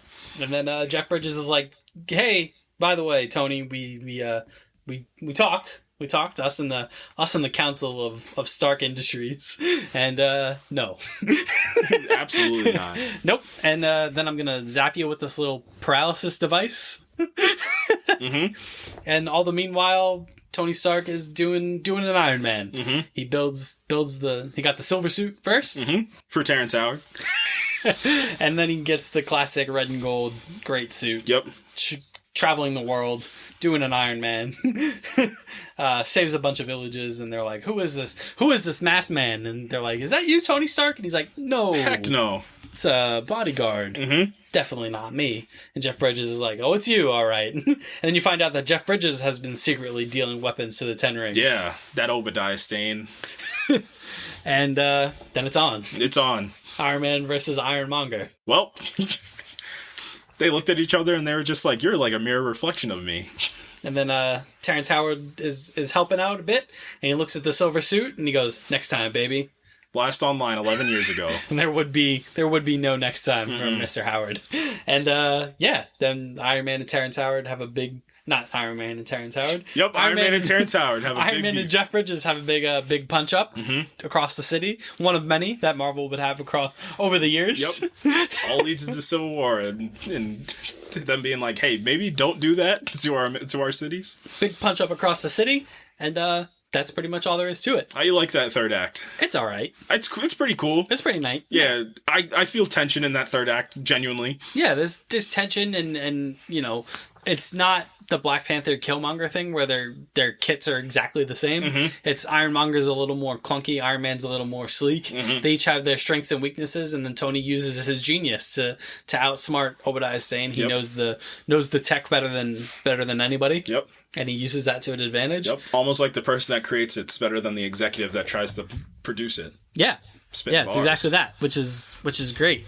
And we get some deployment of possible universe expanding things in this first movie. It happened. Not yet. Oh, so crap, hold on. We get Clark Gregg. Yeah. Appears as Agent Phil Coulson of the Strategic His Homeland. first name is Agent. Yes. This movie's... The humor still holds up in this movie. Yeah, it does. That was in Iron Man. That was in the Avengers. So he's... Yeah. Yeah. But still, this movie's funny. But, he is Agent Phil Coulson of the Strategic Homeland Intervention, Enforcement, and Logistics Division. You know what they say about S.H.I.E.L.D.? He said, what does S.H.I.E.L.D. stand for? Somebody really wanted to spell out S.H.I.E.L.D. with the name. It's not even S.H.I.E.L.D. yet, because Gwyneth Paltrow was like, "You got to get a name for that," and he's like, "We're working on it." Yep. Yeah, so that makes... When you see this movie in 2008, you're like, That's interesting. Yeah. That they would do a little fun little nod to S.H.I.E.L.D. And then we get to the post-credit scene. The first of theater attendance nightmares. Yep, the infamous post-credit scene makes its Marvel Studios debut. Yep. And Iron Man's back in his office, and there's a man in his office already sitting in his Iron Man chair. And he's like, what's going on there? And Who are you? And it's Samuel L. Jackson. You're Samuel L. Jackson. You're Samuel L. Jackson from Pulp Fiction. Tony Stark says. Where'd you get the eye patch from? What do they call you? One eye? So, yeah, Sam Jackson wheels around, infamous eye patch, infamous black trench coat. He says, hello, Mr. Stark. I'm Nick Fury, agent of S.H.I.E.L.D., and we're putting together a team. And you're like, ooh, they're going to do Avengers. This is awesome. And, until... So, yeah, that's how the first movie ends. Yep, and then... Obviously, I mean... There's a bridge. Well, we'd be remiss if we didn't talk about Iron Man at the end. Kind of sets the tone for the entirety of the MCU, where we're basically not doing secret identities. Yeah, and I mean, again, future thinking and something they probably didn't even remotely think about at the time. How that affects Civil War is no secret identities in this universe outside of Spider-Man. Right. Just tell... well, he kind of did. Yeah, which we didn't, they weren't thinking that far ahead. No. And then drum roll, how did Iron Man perform at the box office? Because that's what this ultimately comes down to. Yep. And it made $585 million box office, which seems like a paltry sum now to what Marvel Studios does now. But at the time, massive success, critically acclaimed by critics and fans, moreover. Everyone fell in love with Robert Downey Jr. and they're like, we need more of this. Yep. And then Marvel Studios was like, well, boy, aren't you glad that we're going to do some more of this? Yeah. They would go on to do The Incredible Hulk in partnership with Universal, which features a cameo from Robert Downey Jr. Yep. And that establishes... Incredible Hulk ostensibly establishes the Marvel Cinematic Universe. You need two of them. Yep, you need two of them. So Iron Man does pop up at the end of the Incredible Hulk and is like, I'll handle your Hulk because we're going to put him in the Avengers. And then, we get to Iron Man 2. Yeah, I'm torn on Iron Man 2, and so from my MCU rewatch, this is what I've gained from Iron Man 2 and 3, because this is where you're getting into the territory of these movies on a steady decline. Very curiously that this is the only one of the core Avengers that gets a sequel preceding the first Avengers film. Right. Which makes sense because which ones were out? It was just The Incredible Hulk. This was the third MCU movie. And then we went back to Iron Man 2. Yep. So, yeah, we haven't even seen Thor or Captain America yet. And we're going back to Iron Man because everyone loved Iron Man. And we're going to use Iron Man 2, which probably maybe the bit about it that you don't like so much. We're going to use Iron Man 2 as a conduit and a pre-Avengers movie. Yeah, so essentially. My big thing that I took away from this is this movie is a lot like the Amazing Spider-Man 2's approach, but the only difference is... But they do it with heroes instead of villains. Right. The Amazing Spider-Man 2, the writers were in the room, and there was just a huge pile of drugs on the corner, and they were like, let's just do those before we write, versus the Marvel writers like, let's just wait a little bit. So, yeah, Amazing Spider-Man 2 was on steroids, versus this is way more contained than that, but it still suffers the same thing, where a big piece of this movie takes away from what the main plot thread was, and that is the sins of the father storyline that was going. It takes all of that away and it puts it towards this event, to the point where the second act of this movie is him. Yes, he was trying to get this new element made, but the thing in the background that was moving that Nick Fury's like, go make this because the Avengers movie is coming and we need you to live. So this movie's plot revolves around, cool, Tony Stark's Iron Man. It's the Stark. And he's having a great time. He's having a great time. The Stark Expo's here. It's this big celebration of Tony Stark. And the one thing that this does well, it's what this movie understands about the first one is that, yes, he went on this, self-discovery journey, but he's still Tony Stark. Like, he's still that playboy inside of him.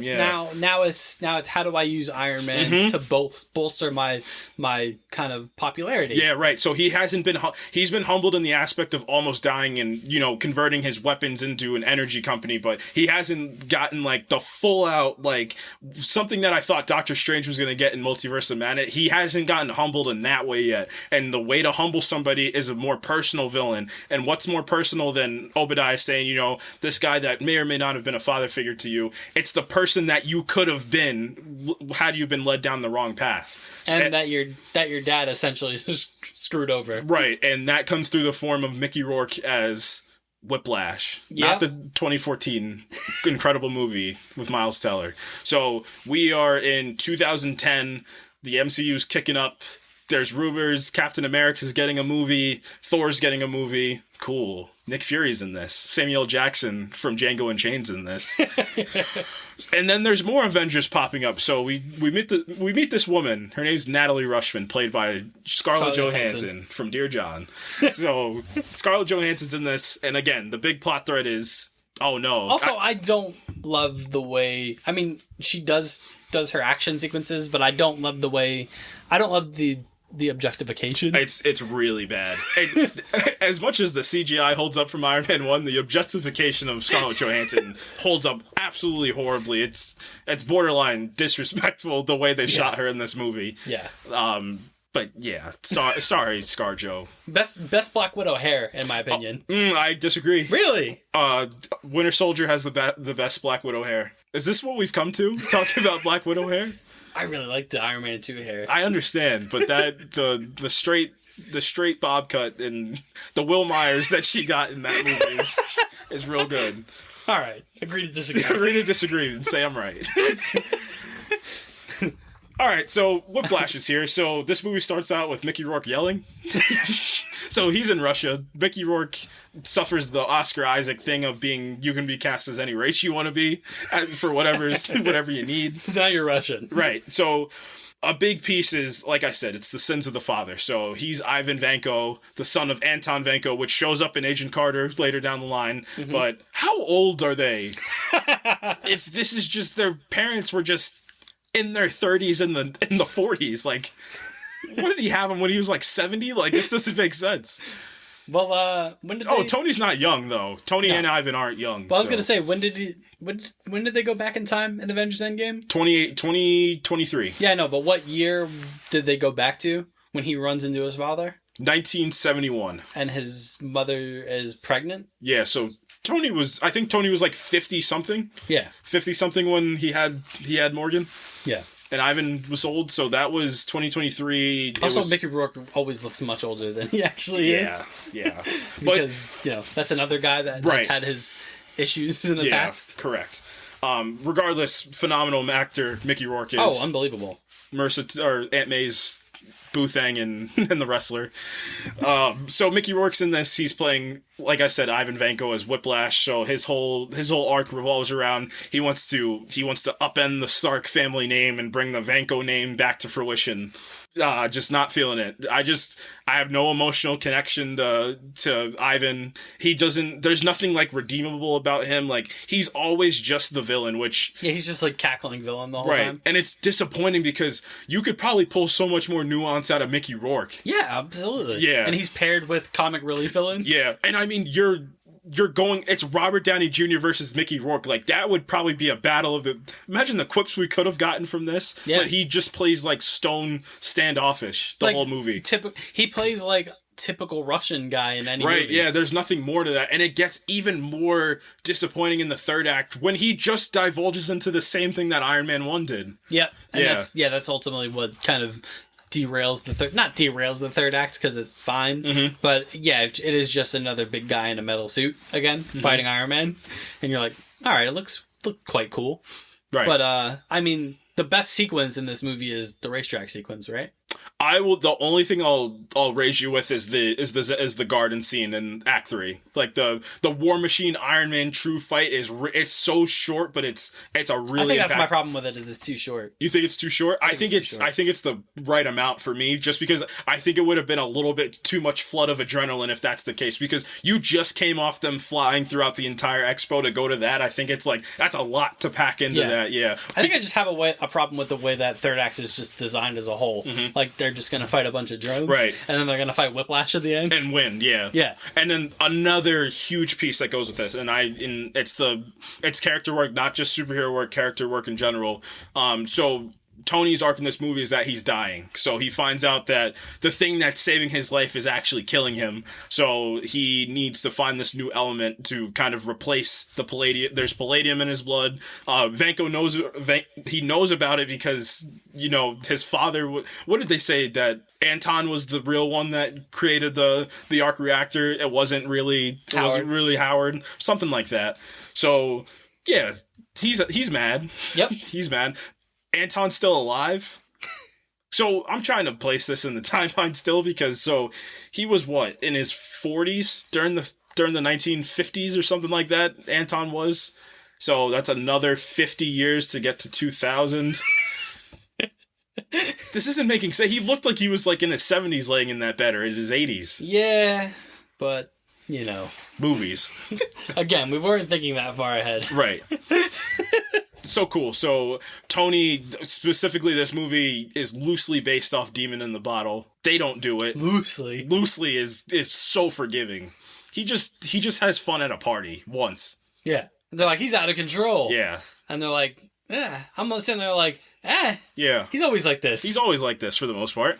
But something else happens in this movie, because in the first part, Don Cheadle's here. Don Cheadle from Boogie Nights is in this. Yeah, so you're like, wait, that's not Terrence Howard. That's not Terrence Howard from the Jackson 5 movie.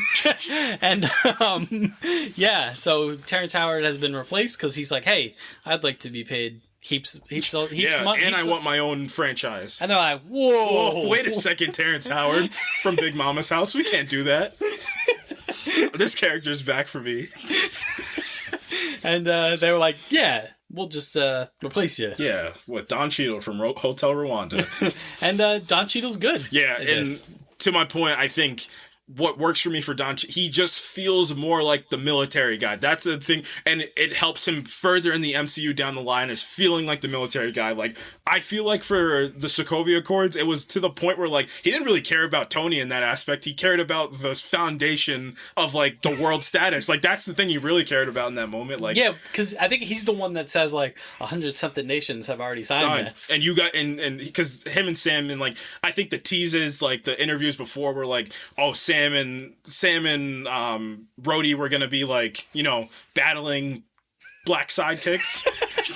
From 2016. Hey man, I'm just saying it how it was. That's what they said. I didn't make this up. That's what was said. So yeah, they were supposed to be, like, you know, contemporaries to each other, and like it is a really good point to raise about Rhodes, is how he is, specifically Don Cheadle. He's so much more. He's way more stern. He's very much more, you know, clear cut and dry.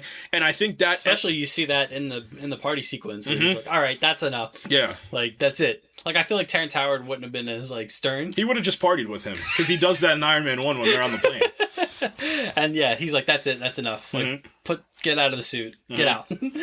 Yeah, but this movie is painted, the first half of this movie is kind of painted as a political driven narrative, because specifically it's asking the bigger question about the Iron Man in this universe, and I always love that line that Vision gives in Civil War, where he's talking about how heroes have risen ever since Mr. Stark announced himself as Iron Man. Like, it's kind of cool to think about it that way, going back, as we talked about before, like, looking at this Senate hearing with Hydra leader Senator Stern. He was just like, you need to give us that technology, and he's like, well, you can't have it. You can't have it. You know what? If you can't have it, we're gonna have this idiot Justin Hammer make it for us. Enters Justin Hammer. Sam Rockwell from Three Billboards Outside Ebbing, Missouri. He's great. Yeah, he is. I don't care what anybody says. I would have just painted him as the main villain. If you were going to do it, just have him be the one that makes the drones, because the one thing that he suffers from is just being like an idiot. He's too jokey. He's too, like, he doesn't feel credible as some tech genius. He doesn't. Yeah, no. Like, that could have played really well to be like, I do think he's coming back for Armor Wars. And I think he's going to be a little more capable. Yeah, like, I went to jail, like, I knew exactly what to do by the time I got out of jail. Like, I'm ready. Like, I wouldn't be surprised if, like, he takes AIM and is just like, I'm gonna now take AIM and have AIM be like comic AIM, and be like because AIM in the comics is much more supposed to be like the antithesis to S.H.I.E.L.D. Yeah, we'll talk just about, like the Darkhold. We'll talk about Iron Man 3. And AIM. Yeah. as presented. And but yeah, no, Sam Rockwell as presented in this film is great. Even if it's a little disappointing that he's just comic relief jokey guy. Yeah. But, because you play it well in the first part of the movie, especially when he meets Vanko. Like, he's very like, all right, he's very slick. He's a slick, like, he can tell you anything you want to hear. Like, that's exactly the guy you want against Tony Stark, because Tony spent a lot of time trying not to be that guy. Yeah, and then he's just constantly getting punked over and over. Yeah. He's just arrested by the NYPD at the end of the movie. Like Thanos? Yep, just like Thanos. Take him away. That test pilot was fine. He only sustained minor injuries. See, that's fun. That's funny. So my thing about Iron Man 2, I think Iron Man 2 feels... I love that. I do love that Senate courtroom scene. Yeah. And I like the way it's played, because it's played through Ivan's eyes too, and then it cuts right into the Senate hearing. It's just you can't have it. You can't have it. I've successfully privatized world peace. Nice little Easter egg for Tony Stark. He's just like, I'll take the role as Attorney General. Like, what did he say? He's just like Secretary of Defense. Yeah, he's like, if you ask nicely, I'll do that. Like, yeah, that I enjoyed. It's once this movie gets to the second act is where it really starts to fall. Like, after the sequence, it feels like an Avengers commercial at this point. Mm-hmm. And it's unfortunate, because you could have kept that through line of what the emotional core of Iron Man 1 was, and it just kind of portrays that to be this, setup movie, which, again, we're not against setup movies, but when setup movies have a difficult balance to maintain, because you need to make sure you're still developing your characters and your story. So the addition of Nick Fury's cool, but Nick Fury turns into like a side character instead of a cameo character, so that's got a little bit of a... Sir, I need you to step out of the donut. Yeah, as much as I say that just... He's... Sam Jackson. Yeah, it's Sam Jackson. You can't say enough about Sam Jackson. And also, he serves as this weird, like, compass for Tony. Like, he steers him in, like, the direction. Like, it's almost like Sam Jackson knew about the new element the entire time. Right, that's he just needed Tony to find it. Mm-hmm. That's what it feels like. Yeah, and it felt a little MacGuffin-esque, like, very just too easy, like, just this bit. He hit it in the city mappings. Like, come on. That he had to, like, flip sideways, and he was like, take out the pavilions, take out the burger stands, and then he's like, An element, eh? Come on, guys. I'm like, I know he's a genius, but... Yeah, this is just borderline, like, National Treasure-esque. Like, this is impossibly insane. Yeah. Yeah, it's a little goofy. Right, but the third act of this movie, I know you don't like it that much, do you? I don't. It's fine. Is it crazy? I a little bit like it. Oh. Just a little bit. I don't know. Just a bunch of robots getting fought by two robot guys is not bad. Fun. It's fun. Like, that's the thing. Especially that garden piece. Like, I love the way it's framed too, because I like that. yeah, I do like that bit. Yeah, it starts. They start dropping, and then they use the beats to hit the drum, and then it's like, and then they just go, no music. Like, we're just Iron Man and War Machine, tried and true to, like, that was, you talk about, if they you want to use all the tools, right? You want to talk about, like, Batman and Robin, like, this is the first time, like, the MCU has its first sidekick now, so they're finally together, fighting together. They're using like, all their stuff, all their guns. Oh my gosh, it's real cool. I do enjoy the laser. The laser that he uses, the wrist laser, zing zing. He like cuts down like 50 robots. Get down. And he's like, couldn't have done that earlier. He's like, it's a one-off. Yeah, it's a one. It's a onesie. You have a big gun. You are not the big gun. Yeah. He said, we want to get the high ground. I said, whoop. No, I think it's fine. I just think the Whiplash confrontation is ultimately disappointing. Yeah, again, playing back to Mickey Rourke. So let's get back to him in terms of like the first act leading into the second act. So his plan is to get to the Monaco race, and he's like, I'm going to kill that Tony Stark, I will. With my electro whips. Yeah, because science. Because I need to be Whiplash. Because I need to be Whiplash. From Marvel Comics. You're Whiplash from Marvel Comics, aren't you? You're the son of the Crimson Dynamo, aren't you? He's also shirtless? He's also, for whatever reason, it's got to be a choice by Mickey Rourke. I just don't think that people were going on set and telling Mickey Rourke what to do. I just think that's not one of the people in Hollywood you just tell what to do. I do like the suit up sequence. Well, I mean, is that the best suit up sequence in the MCU? The suitcase one? Yeah. At the racetrack? Yeah. That Iron Man one is the Iron Man one. You know what's an underrated one for me? The Iron Man, and I'll talk about it, the Iron Man 3 when his house is getting destroyed. That's a good one too. That one's pretty good. You know what helps it? It's the score, because they switched the score from Iron Man 1 and 2 to 3. So that Iron Man 1, when the helmet yeah. slams down, and like that's the moment where you're like, he is Iron Man. Yeah, it's like akin to like that little montage that Captain America has in the first Captain America. Yeah. Yeah, it feels a lot like that. You're but like, this shoot, like he is Iron Man Yeah. in that moment. Like when the freaking thing, the mask folds down over him and it makes that clink. Yeah. And he flies off, you're like, dang, that's Iron Man. Like, that's one of the... It's so cool. Yeah. But the racetrack sequence is right up there, because the suitcase, he's like, give me the case! Yeah, the universe feels like it's evolving a little bit more, and Iron Man himself is evolving to be like, this man is spending his time making these suits, we're in trouble a little bit if we're a villain. Yeah. So, yeah, and it just feels so bad that this is what we got from Whiplash. Like, we just get him at the end, just... Obviously, he's going to be dealt with. They deal with him pretty quickly, too. Yeah. Like, it doesn't even... And then he just blows up the expo, and then it's over. Yeah. Like, that's the extent of Whiplash. Like, that's one of the most forgettable MCU villains that we've had. And you get a cool Black Widow action sequence. And it's the first introduction to being like, ooh, there's more Avengers in this that can pop up. Yeah. Yeah. Maybe they should have given Scarlett Johansson a movie after that, and maybe just not her be the other Avenger that's in the movie, because Jeremy Renner's like, absolutely not. I'll just be in these Avengers movies, unless you guys do shows in the future on ABC, which they didn't. Remember when ABC was gonna do like, what did they? Because they were Disney Plus before Disney Plus. Well, I mean, the thing is that Mockingbird in the comics, her and Hawkeye were together, and I thought what they were gonna do was get Jeremy Renner his own ABC show at the time and have Mockingbird from Agents of S.H.I.E.L.D. and him get together. I mean, Adrian Pilicki is the patron saint of failed superhero pilots. So... Rip. They should have known. Yeah. that was ever going to happen. What were they going to call that? Marvel's Most Wanted? Yeah. Why? I don't know. Not why the name. Why were they making that show? I don't know. They were mad with Power at the time. They were mad with Power. It was ABC and Marvel mixed into one, and like, why? I think what they were afraid of, they were like, well, people aren't going to watch these, and I was like, they probably just will. So just put an Avenger in there, and people will probably watch it. And like, that would have been looking at you, Disney Plus. Yeah, like, just put an Avenger and people are going to watch it. And Disney Plus is from the past. Like, they just sent Jonathan Majors back, and he's just like, you idiots, you should have done it. But anyway, Iron Man. Yeah, so back to Iron Man. Yeah, what other things we got? Him and Pepper's relationship is budding. He makes Pepper the CEO because this is, I mean, the big personal thread for him, because he's dying. He's just like, well, I'm just going to live my life to the fullest and start partying. YOLO. When YOLO was popular is when Iron Man 2 was popular. Yeah, they have their typical, breakup kind of tension thing going on in the second one that you have to do in like a trilogy of movies. Yeah. You gotta have the romance kind of fall through. Did the romance fall? For me, this is where it was starting.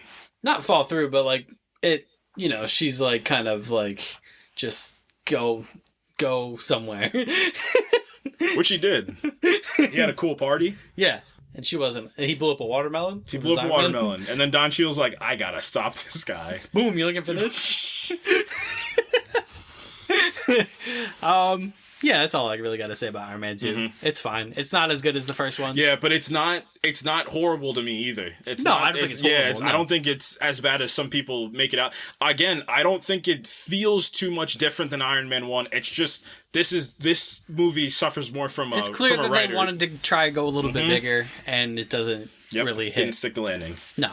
And famously, Iron Man 3 is the one that really doesn't stick the landing for me. Nope. And this is as Iron Man 2. This movie's all over the place. It is. So this is now an Iron Man film post Avengers. Yeah, so famously Iron Man 1 and 2 were produced by Paramount, and now Iron Man 3 is a Disney property. Iron Man 3, I believe, is Iron Man 3 the first Disney? Yeah, I'm pretty sure Iron Man 3 is the first Disney. It would have been. Yeah, because I'm pretty sure it was like 2011 when the rights were bought or something, like 2010 or 2011. Then they started doing all the marketing, but it was still like a Paramount, production. And then famously, Iron Man 3 was the first full out Disney production of an event of a Marvel movie. So we're here. And Shane Black has assumed the helm. Yep. Of Iron Man 3. Gotta assume it was a lot for Jon Favreau to keep doing these movies. It's just, and again, so now we have to look at in universe. This is at post Avengers, post one of the biggest movies that had ever been released at the up until that point, and now you're dealing with their main character, like your main heroes, fallout from that. And again, this movie's main plot is it's trauma. It's like the trauma that happens in your past and how it can come back to affect you in the future. Yep. And boy, it's all over the place. Well, the decisions that were made for this movie are just laughable because originally this film, not originally, this is the villain. They're like, we're gonna do the Mandarin, right? Because up until that point, the Mandarin was like, couldn't be done. This was, you remember when we were in that age of superhero movies, we're like, they can't do this, it's too insane. And then I will say it to the end of the day, the movie that changed everything was Guardians of the Galaxy. Was the one they're like, oh, you can do whatever you want, and people are gonna watch it if you develop your characters correctly. And boom, Iron Man 3 is like, all right, cool, let's do the Mandarin. And they were like, all right. Ben Kingsley, you want to play Ben Kingsley from Gandhi? You want to play the Mandarin? And yeah, it's man, baby, great. Maybe they should have gotten an Asian actor to play the Mandarin. Well, yeah, but here's the thing: when they were gonna think about adapting the Mandarin in the comics it's pretty. Yeah, like in of itself, it is its own kind of racist thing. Yeah. But beside the point. And I think they did they kind of jumped from one stereotype to the next because they kind of wanted to portray the Ten Rings as this Al-Qaeda kind of parallel. Well, that's a big thing for Iron Man comics is because he was forged in the modern age through the Afghanistan war, and in the original age, the Golden Age, it was through the Vietnam War. So... Yeah. That's a plot thread that only stuck in Iron Man 1, and then they kind of, left it alone. Yeah, so they wanted the Ten Rings to be this kind of Middle Eastern kind of Al-Qaeda-esque group. So having an Asian person be the Mandarin wouldn't really hold. Sure. That argument I'll listen to. Yeah. Whatever the studio was talking about, I won't listen to. But, oh man, they should have just had to be Ben Kingsley. Yeah, because Ben Kingsley is an incredible, one of the greatest actors to ever walk this earth. And as he's portraying the Mandarin... that first act... The best part of this movie is the first act of this movie. I agree. When the Mandarin's just the villain of this movie, You'll Aldrich Killian... never see me coming. He said, I did... He said the bombing at that airport, I did that. I did that. Like, that was good. Keep that going. Yeah. And... do Fing Fang Foom. Maybe not. But this whole time there's this underlying thing with Aldrich Killian portrayed by Guy Pearce, and you get a little bit of it in the beginning of the movie where like Aldrich Killian is kind of like loser bum who is this buffoon kinda. Who's this awkward person that Tony Stark blew off at a New Year's Eve party. Demons. You're dealing with your demons. And he tried to kill himself? Yeah. He said he was going to jump. And then something told him don't jump. Yeah. And then he created advanced idea mechanics. AIM, for And everyone was like, what? Wait a second. You're AIM from Marvel Comics. Unfortunately not. Oh my gosh. It's really AIM in name only. Remember how Godzilla 1998... the people in Japan call him Godzilla in name. They call him, what is it, Gino? Yeah. Godzilla in name only. This is Amo. Aim in name only. Yeah. Because there's not a lot of aiming in this. It's just Aldrich Killian. It's just Aldrich Killian and just this real basic tech company. That's it. Yeah. That's it. That's all he's got. Yeah. And he's building... They're doing AIM, they're doing Extremis, and they're doing the Mandarin. Right, so they pull... They did Amazing Spider-Man 2. So maybe Iron Man 1 and 2, or Iron Man 2 and 3 were the Amazing Spider-Man 2 product, where you're trying to do too much, and it's just weird because you built such an incredible foundation for Iron Man 1 where, like, you're forgetting about the thing that made your movie, like, really good. Yeah, this feels like they weren't sure if they were ever going to do another Iron Man thing. So and they were maybe just also further how much more Robert Downey Jr. can go as Iron Man. Yeah, so they were just like, shoot, there's so many major Iron Man things we haven't done. We gotta do AIM. We gotta do Extremis. We gotta do we haven't done the Mandarin. That's my biggest villain. We haven't done Fing Fang Foom. We're gonna hold that one, actually. Remember when Fing Fang Foom showed up in the Guardians of the Galaxy game? It's so good. Oh, that game. It's so good. But yeah, this movie's all over the map. And we're dealing with Pony. Pony Stark, the animal universe Tony Stark. We're dealing with Tony's post-traumatic stress from almost dying again. Yep, in the Avengers. So Tony's he's real messed up. And again, that's the best part about this movie is that plot thread that you're doing. And it's kind of just dealt with. Yeah. Like he gets the line where he's just like, I'm the mechanic, and then cool, he's better. Like, I'm in. Yeah, I'm in. I'm back. Cool, I'm back. That's it. And also, like, this is where his Age of Ultron does better with Tony's trauma than this movie does. Yeah. It's how does that happen? And it's just like, what's his other problem? He's got too many suits. He's too consumed with being Iron Man. Again, the first act of this movie works the best, where everything's kind of in like the stasis of like it's terrorism. Like it again goes back to what made Iron Man comics good, like the terrorist aspect, which is a big piece for the Invincible Iron Man run. Oh, sorry, not the Invincible Iron Man, the Extremis arc, where he was going against domestic terrorists, basically, that had the Extremis in them. I think it was like a hate group or whatever it was, or something like that. Probably should have just done that. That would have been good. Like, yeah, kill some. That movie would have been probably played better today than in 2013. But yeah, so Tony's real sad. He's real messed up in the head, and his relationship with Pepper, because in the Avengers, it like brought it to the head that they're together now, and it's starting to crack. And it also doesn't help that Maya Hansen's here. Maya Hansen's just like, remember, I'm your ex-girlfriend that made Extremis. It doesn't help that Aldrich Killian is there. Yeah, and he's handsome now. He's in got the gel. In his like, hair? No. Yeah, oh no. Oh no, it's Guy Pearce. Oh, I will say that Jon Favreau is hilarious in this movie. Yeah. Yeah, this might be the funniest he's been in any, because the first one he's very like, he's not even in the first one a lot, and I gotta assume it's because Jon Favreau's like, well, I gotta try to make this movie the best. Is that the thing? Maybe if Happy Hogan was in these movies less, the movies would have been better, because Jon Favreau could have been directing more? Yeah, that's possible. So, yeah, so you get to this movie, Happy's just like, he's showing her a brain and it's huge, and Tony's like, huh? What are you talking about, man?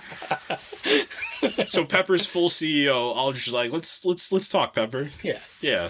Let's merge companies. Nope. Let's talk about my brain and the possibilities of human evolution. And she's just like, this sounds a lot really weaponizable. And he's like, It is. It is. Yeah. Dun dun dun. I'm running AIM, and we're villains. Because we're AIM from Marvel Comics. We're AIM from Marvel Comics. That's not even the biggest dun dun dun in this movie. No, it's not. There's no good dun dun duns in this movie either. We haven't even gotten to that bit, which I guess we can just do now. Because it doesn't matter. This movie's just... Well, just because this movie's all over the place, we're going to go all over the place. So they find Ben Kingsley. Mm-hmm. And they're like, we've done it. We found the Mandarin, Tony, and War Machine, and well, at this point, War Machine's been appropriated rebranded by the U.S. government. Yep, he's Iron Patriot because it's better with focus groups. You're Iron Patriot from Marvel Comics, but you're not Norman Osborn from Marvel Comics. So yeah, he's Iron Patriot. He's got the rebrand. He's Colonel. He's working for the government. Mm-hmm. Great, good job. Tony is looking for the Mandarin. Yeah, because... Well, he calls the Mandarin out. Right, so, I mean, the big piece is that they just saved the world. The Avengers just saved the world, and who's the leader of the Avengers? It's Tony Stark. So, obviously, the next threat that were to happen in the universe, people are going to be like, well, Tony Stark, are you gonna help us out? And then he's just like, you know what? I'm going to. Yeah, because he was dealing with his post-traumatic stress. He's just like, I'm freaking out all the time. And then he's just like, I just had to go and turn on the TV. This first act is good. I like the first act of this movie. He's like, I had to go and turn on the TV. And then it's just the Mandarin supercut. Play the hits, Mandarin. So the Mandarin's showing everybody what's going on. And did the U.S. government not be like, how are they hacking into our signals? Maybe because they're doing it inside the U.S., you idiots. Why don't you go look? Man, you guys are the worst. S.H.I.E.L.D. didn't know anything? They're the agents of S.H.I.E.L.D. from Marvel Comics. You guys didn't know anything? S.H.I.E.L.D. was too busy dealing with the Avengers fallout. Oh, yeah. Nick Fury almost got fired. Well, Nick Fury was just like, here's a team, Phil Coles. Well, Nick Fury lost his right hand, so he's just like, why don't you get your own TV show? We're sorry about that. And then Tony calls out the Mandarin. He's like, here's my address. Come and get me. And guess what? The Mandarin comes and gets him. Mm-hmm. Who'd have thought? Yeah. The Mandarin's goons are there because, God forbid, we do 10 magical rings on a guy. We just have to make him just a straight-up terrorist. With jewelry. He doesn't even, he has like 8 rings. He doesn't even have the full 10. This is stupid, man. So yeah, his house gets bombed, and I think a pretty cool sequence, and this is like the last great thing about this movie. Yeah. Is this sequence is actually pretty well done. It's painted as Pepper, like, it's the one thing he can't live without. That's another big personal plot thread, is like, he can't live without Pepper. Like, that's the one thing that's keeping him sane, and like, if he's without her, then he's without anything. So, he throws the house starts getting bombed, and he's like, put the suit on Pepper, because that's Mark 42. And there's this big mystique around Mark 42. It's supposed to be like the toys. I see, this is the thing. Yeah. This is the point we were inevitably, you gotta sell toys, because toy revenue is huge. Yep. And that's why there was a woman not be the villain of this movie. Yep. Idiots. Sorry. That's my new favorite word, is idiots.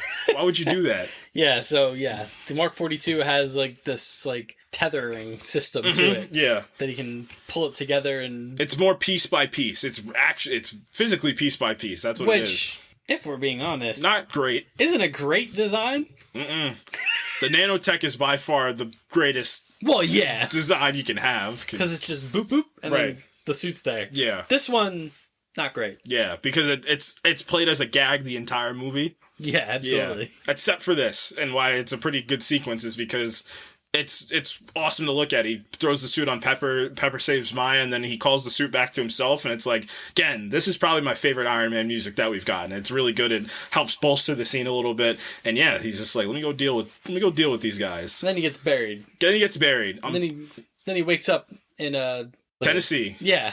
And Jar's just like, I created a flight plan because of the plot thread we had to pull on earlier in the movie, and now we're in Tennessee. Then he meets a kid. He meets a kid. Yeah. And then it becomes like a buddy comedy for like a bit. Oh, man. Imagine if they just called that kid Nathaniel Richards. That would have been interesting. It's Harley something. Yeah, Harley Keener. Is it really? No, it's not. We need like hold music for us so we could figure this out. I was gonna say Harley Kiner, but that's the bully from Boy Meets World. Well, that's why I was saying. I'm pretty sure that's who it is. Get the hell out of here! There's no way. Is it? No, you might be right. Is it? It is Harley Keener. Yeah, I knew it. That's nuts. Maybe that was the point. Oh man, that's hilarious. All right, so yeah, he meets this kid, and this kid's like, "I'm a loser, nerd." Yeah. Tony Stark's like, "I can tell you that nerds can be cool." Mm-hmm. Because we're Disney and we need to make messages now. I figured it out. That's why they did the kid angle. Yeah, there's a whole lot of nonsense in this middle bit. There is. He fights the flaming woman. Cool. Yeah. That's all we really gotta say about that middle bit. It's fine. He just goes to tennis. Well, the biggest thing so this trilogy structure, one of the things you need to do is strip your hero. And again, a thing Iron Man 2 didn't do was beat the living crap out of your hero too much. Like, you said he was dying. Obviously he's not, because that Avengers movie's trailer's close behind. Yeah. So obviously you're not going to kill your hero. So Iron Man 3 is like, crap, we forgot to do that in the trilogy structure. So let's beat the crap out of our hero. And the big thing to do for Iron Man is take the suit away. But you can take the suit out of the man, but you can't take the man out of the suit. Or Correct. The other way around, whatever it is. Regardless, he loses he doesn't have a suit. So he's got to be Tony Stark, the mechanic now. Not going to lie. It's not the best. Yeah, it's not the best. It's not why I signed up for an Iron Man movie. Yeah, and I will say I'm personally cool with them doing something like that. I just didn't feel anything for it when it was happening, because and it happened for too long. Yeah, it did. It was a while he was like that, but it wasn't in a way that was enjoyable and that was just like clever. And it didn't feel clever or anything. It just felt like it was like a side quest in a That's video exactly game. What it was, yeah. And then lo and behold, finally he gets in touch with everybody, and him and Rhodes go on a little buddy adventure, cop adventure to the Mandarin's compound, and they find Ben Kingsley, and he's like, "Oh no, I'm just an actor," and we're like, "What? You're not really the Mandarin?" Nope. And then there's a spoiler alert: Aldrich Killian is the Mandarin. And further spoiler warning: he has Extremis in him. Yeah. Great. What a absolutely horrible idea that was. I can't believe it. They kick saved it a little bit, several years down the line with Shang-Chi, But it was more. Retconned It was just to help Trevor more of anything. Like that doesn't help. I mean, the Mandarin too, because way better Mandarin one Wu. Yeah, they retconned Iron Man 3 pretty heavily. Yeah. with the Mandarin and Shang-Chi. Yeah. But does not undo at the time. You're like, what? Yeah, maybe they can do and the 10 rings too in Shang-Chi. So hopefully they can do something with AIM in the future. Like I said, I hope AIM is a force that comes back sooner rather than later, because we need another evil organization in there. Yeah, so now it's time. There's quite a cool sequence in the midst of this when they're on Air Force One and they're gotta save, and Iron Man's gotta save a bunch of people. But again, they use the Mark 42 as like a gag. Yeah, because like it does some cool things. Then he gets hit by a truck, and he's like, "Oh man, not my suit." Yeah, he's like, "It's Mark 42." Yeah, they call it the bouncing baby brother, the prodigal son. And then Act 3, President gets kidnapped. Pepper gets kidnapped. Pepper also gets extremist. Yeah, what's Aldrich's plan? I don't know. World domination? Like, what's the plan? Infect, give everyone extremis? Oh, so he's the lizard from The Amazing Spider-Man?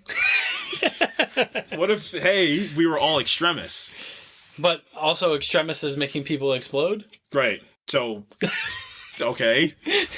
Good job, Aldrich. So he's like, guess what? Pepper's got extremis now. What are you gonna do, Tony Stark? And he's like, watch this.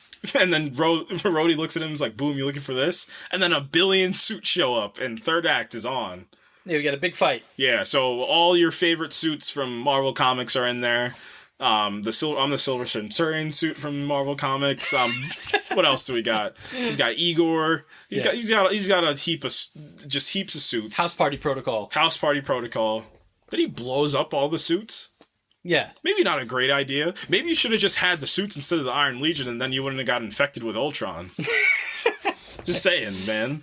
Well, yeah. Yeah. And then, he defeats Aldrich Killian and saves Pepper. Somehow? Well, Pepper's the one that... No. He blows up Aldrich. Yeah. She falls. And then she comes out. Because she has extremis. Yeah. And then they just cure her. Yeah. She's just cured. Great. And then he explodes all his Iron Man suits. He throws away his arc reactor, and he's like, he takes the shard out of his chest. Has surgery. Yep. Why didn't you do that before? ? Because I guess that was like the thing. Was like he kept that because it gave him a reason to have the arc reactor and yada yada. That's the Iron Man trilogy. And then he throws the arc reactor away. And he's like, I'm moving to New York. I'm not Iron Man. I'm taking the wife and kids to New York. I'm not Iron Man. Yeah, I'm Tony Stark from Marvel Comics. Until Age of Ultron happens. Yeah, and then literally the Age of Ultron starts. It's just like, crap, I need some more suits. Oh crap, I'm Iron Man again. Man. And also Bruce Banner's in this. Yeah, so the big aura of this movie is it starts out, it's narration. It's narration for this movie. And then you find out at the end he's just talking to Bruce, and Bruce is just like, I'm not that type of doctor, right? And I'm just here for a paycheck, right? Yeah. I'm Mark Ruffalo. I'm Mark Ruffalo from Zodiac. I just need a paycheck. And you're Robert Downey Jr. from Zodiac. Yeah.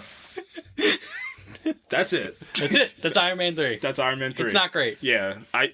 My mistake. When I talked about my MCU rewatch, I confused Iron Man 2 and 3. 2 is a little bit better than people say, or it was given credit for. 3 is... It's not even that it is worse, but it's way more disappointing on the rewatch because all the things you know about it. Fortunately, he's able to transition quite nicely into all the Avengers films, into Civil War. He becomes Spider-Man's mentor and makes people kind of largely forget about... It honestly makes people probably forget about, like, the Iron Man franchise. Yeah. You know what I mean? Probably forgive it a little bit more, too, yeah. Because he does so much other stuff, and he's so much more memorable in other stuff than he is in Iron Man 3 in particular, but also Iron Man 2. Like, I feel like people just, like, go... Yeah, Iron Man, and then the Avengers, and then all the other Avengers he's in, and then Civil War. Yep, and then Spider-Man. And they're like, what about that other Iron Man movie? Shut up. Like, nope. Yep. What other Iron Man movie? Yeah. You mean Captain America Civil War? Yeah. Shane Black just slowly backs up into the darkness. And that's Iron Man. Yep. We know where he goes in other films, obviously culminates in Avengers Endgame, and I am Iron Man. And I mean, yep, perfect mirroring. Famous last words. So yeah. Other than... Come on, man. So yeah, we'll probably save like an entire MCU Iron Man look for maybe Ironheart or something like that, because there's this first piece. I mean, you talk about, again, film history, like Tony Stark's Iron Man is one of the most developed characters. He has the most screen time, and like what does he have the most screen time as a character in movie history or something like that? That would make sense. I think I don't know that for a fact. I think I saw somewhere that he has. I think it's him, and I'm pretty sure it's Harrison Ford as Indy also has a lot of screen time. That would also make sense. It might be Mark Hamill as Luke Skywalker too, something like that. But regardless, we've seen him for a while.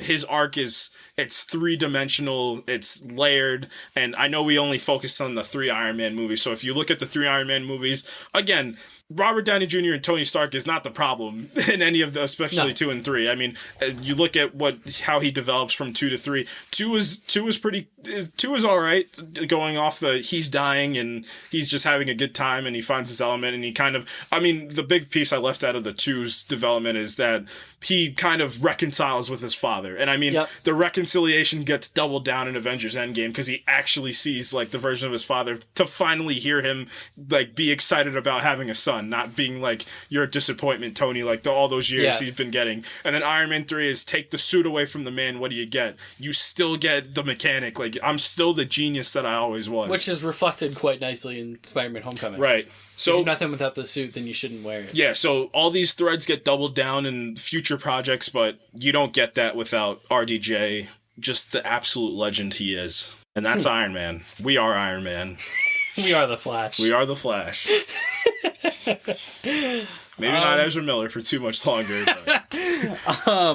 Yeah, that's Iron Man. That's Iron Man. That's life. And that's life. Said Frank Sinatra. Yeah, so what have you been doing? I've been doing quite a bit of things. Ooh. So on my MCU rewatch, we're on Daredevil season 2.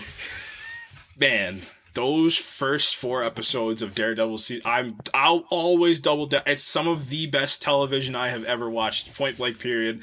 I love the way, and I forgot about it, how it's even down to the way they light John Bernthal. Like, he's such this specter in the first... We talked about that before, yeah. I forget which episode we talked about it, but we definitely talked about that before, where he's presented like this, like, Michael Myers man. Killer. Boogeyman, like, the way he walks, the way he talks, it's just so, like... It feels like there's like a boom to everything that he does. And like, again, Charlie Cox's Daredevil is a stroke of genius. It's the minute things that he does. Like, when he gets shot in the first episode and then he's in his apartment and he starts losing, all his senses, like, it's just incredible, like, what he does with that character. So it's written well. There's tension. There's actual stakes, because, I mean, they shoot him in the head in the first episode. Like, there's actual stakes to what's happening. And the best part about those first 4 episodes is that nobody's safe. You feel that nobody's safe. Regardless of what the rest of the season, I'm gonna formulate my thoughts, because I haven't seen the second season in a while. So the biggest issue people have with the Daredevil show is episode 5 through 13. The Elektra arc, if you will, is the thing that people have the biggest issue with. And I remember I really liked it at the time, so I think I'm going to like it again. So that'll be seen. The next movie I have coming up, if I'm not mistaken, is Doctor Strange, I'm pretty sure. Love Doctor Strange. Yeah. And I've been watching Barry on HBO Max. Bill Hader is a genius, and it's almost like them working on those comedy shows. And I look at Jordan Peele and I look at Bill Hader, like it's funny that they work on those comedy shows, and like drama's the thing that they're the best at. Like that's often kind of a common through line with comic actors and writers. John Krasinski's another one where like it's funny that like they spent so much time on comedy, like that. I guess the common theme is like comedy is like it's like a way to like project trauma, and like Barry deals with that a good amount, and it's just, he's incredible. The show's hilarious, but it's dark. Like, it's one of the best dark comedies I've seen, so that's been a really good watch. I started playing Ghost of Tsushima because you started playing Ghost of Tsushima, and it's because I watched Bullet Train, which is the next thing. Well, I did a lot in the last week, so yeah, Ghost, I just can't, I'm gonna wait until we talk about Ghost of Tsushima before that movie comes out, because that is one of the most glorious games that's ever been made. I was in photo mode, like, that photo mode's insane. Like, as somebody that's making a movie, like, you can mess with the f-stop in photo mode, like, the aspect, like, it's, you can make your own, like, movie. Like, it's insane. And then I watched Bullet Train. I went to go see it yesterday, redeeming my Cinemark points. I'm a Cinemark member now. Got a free movie ticket, which was great. So I saw Bullet Train. This podcast is brought to you. No, I'm kidding. Yeah. Imagine, that'd be awesome. Maybe we don't have to wait to see movies anymore. So Bullet Train it's fun. It's fast. It's electric. The first act of that movie is probably the biggest issue with that movie. I told you yesterday, what it does and what you see from the trailers, like, it does it in the first half, but it's the story itself that doesn't propel itself in the first act of that movie. Like, it is very bare bones-ish. Like, Brad Pitt doesn't feel like a main character in that first act of the movie. And I understand that the movie itself probably was more of an ensemble piece, but it was marketed as a Brad Pitt piece, but you don't feel that at all in the first third of the movie, in my opinion. It's not until the stuff starts going crazy that it happens. But the beginning of the third act was like one of the more memorable, like, foundational pieces to a third act. And, like, you know, like, the moment before the big action sequence, like, that was a really good moment before the third action sequence. Brian Tyree Henry's good. Aaron Taylor Johnson I think I told you yesterday, I think he's gonna be the new Ryan Gosling, where, like, everybody's like, we need to get him as, like, Kraven the Hunter. Nope. We need to get him as, like, the main protagonist that doesn't need to, you know, do a lot and, like, can just look good. Like, that, he's the new, like, Hollywood guy. Like, that's what I would do if I was a studio at this point. He has, like, a lot of that Ryan Gosling effect. It's just, he's incredible. The cast is great. That movie has a lot of unexpected cameos. There's one in particular that people are gonna absolutely love, and it's a payoff cameo, and that's all I'll leave it at.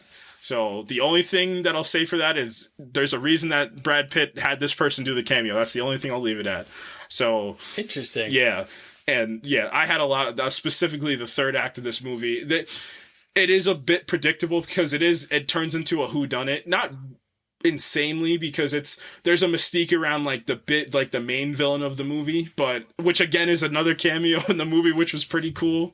And I know why they picked the actor, because the voice, but Jared Leto. Nope. But yeah, I had fun with Bullet Train more than I guess critics did. And again, I just think it's because I just want to go have a little bit of fun. I think it's more of like it's not like this. I don't think you're supposed to go in and being like, I gotta critically, you know, dissect every piece of it. Like, I think it's presented in a cool way. They do, like, the Into the Spider-Verse, like, title sequences for each character. Like, it has a lot of fun with the movie. And just that first act of the movie doesn't put the story on the train to start. You see on what the train. Yeah. I get it. Man, that third act was fun, man. I had a lot of fun during that. Cool. Yep. What have you been doing? So I've been obviously going through Ghost of Tsushima, and then because my brain is broken and I can't focus on more than one thing at once, so I've been playing Devil May Cry also. I've been playing through the first. I played through the first. I finished. Devil May Cry is like very arcadey, so they're very short games. So I did the first 4, so I'm playing through Devil May Cry 5 now, and it's so fun.